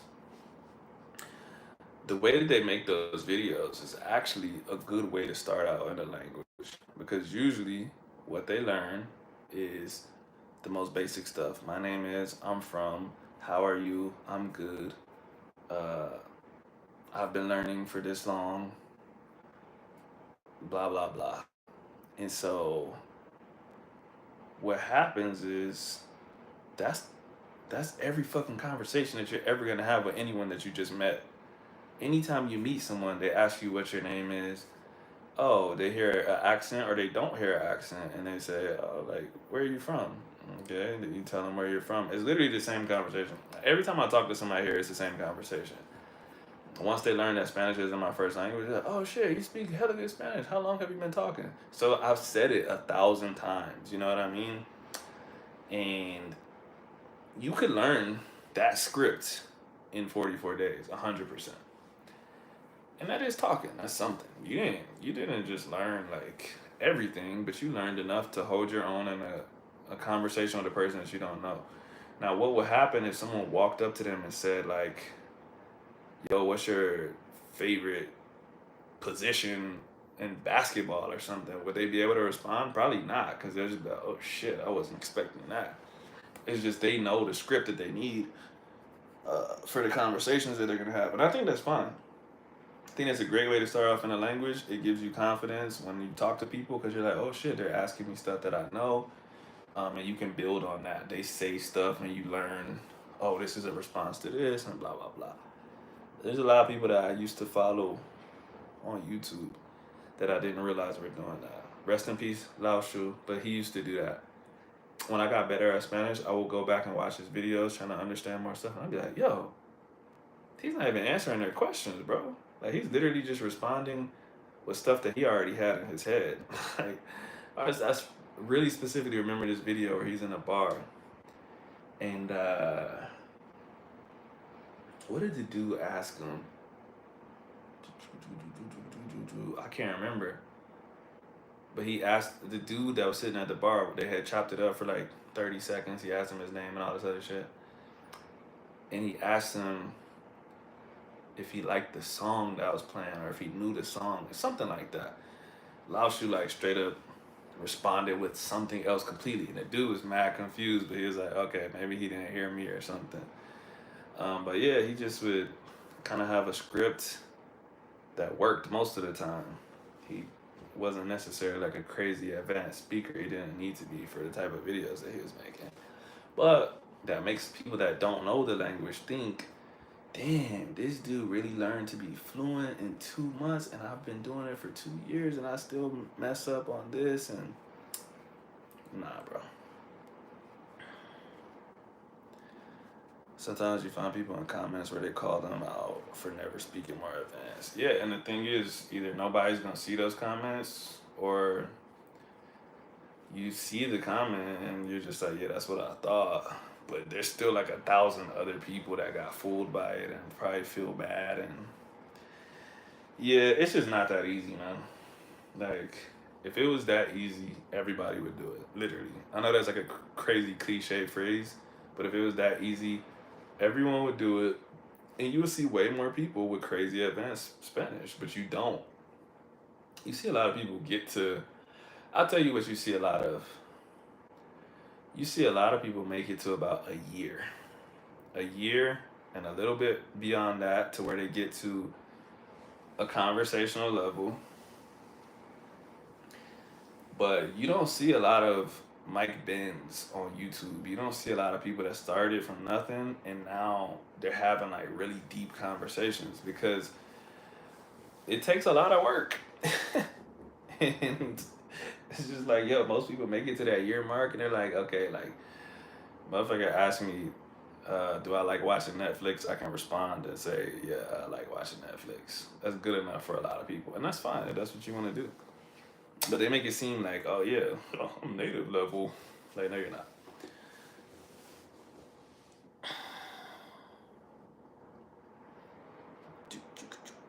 Nah, you're not dumb, bro. The Spaniard linguist talks about Kobe's Spanglish.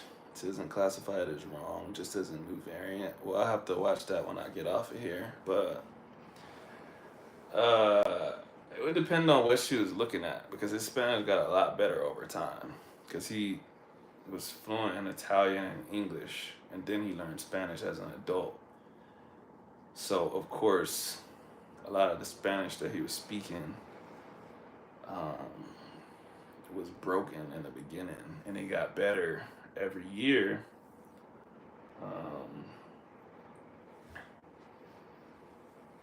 But yeah, I would have to watch that. I can't really comment on the video without watching it.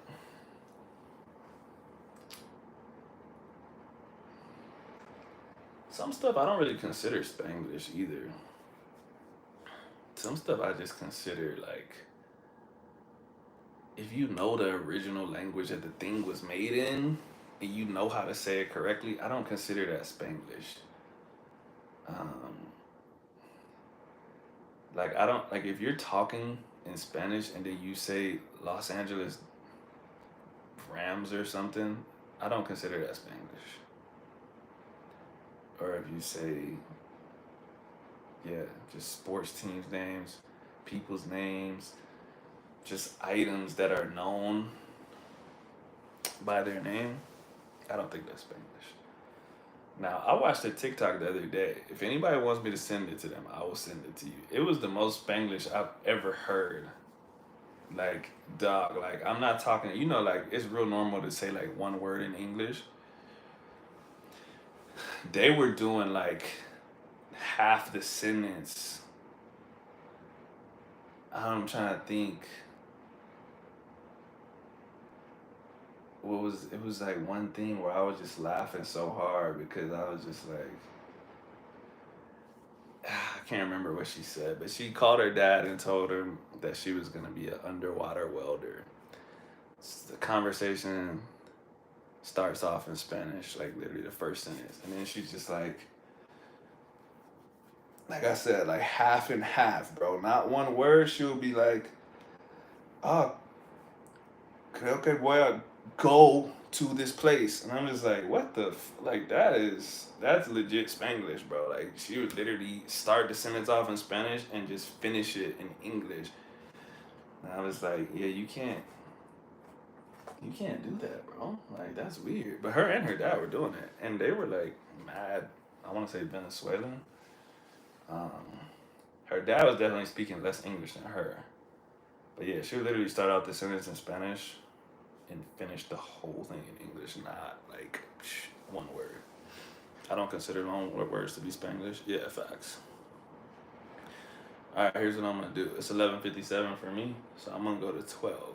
So we'll finish this conversation.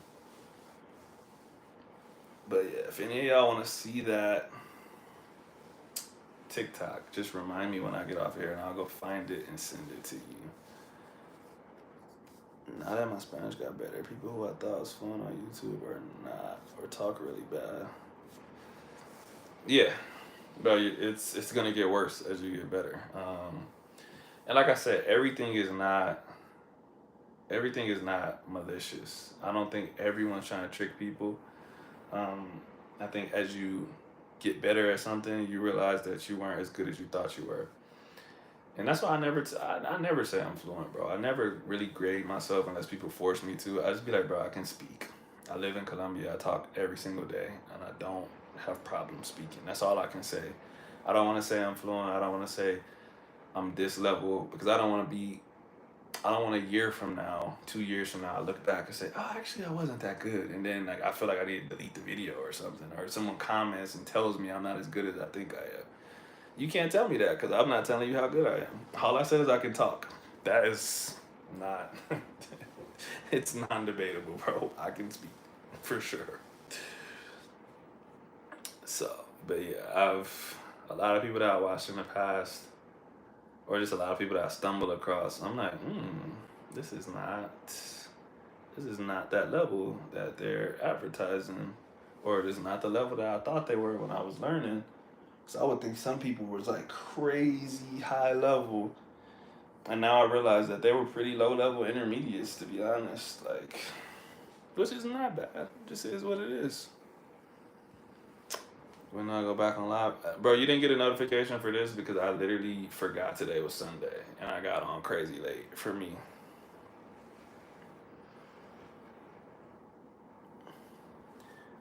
She also goes to the Latin roots of Spanish in her explanation. Is it Lingua Rosa? The redhead chick from Spain? Because I love that channel. I've never seen her talk about Kobe, though.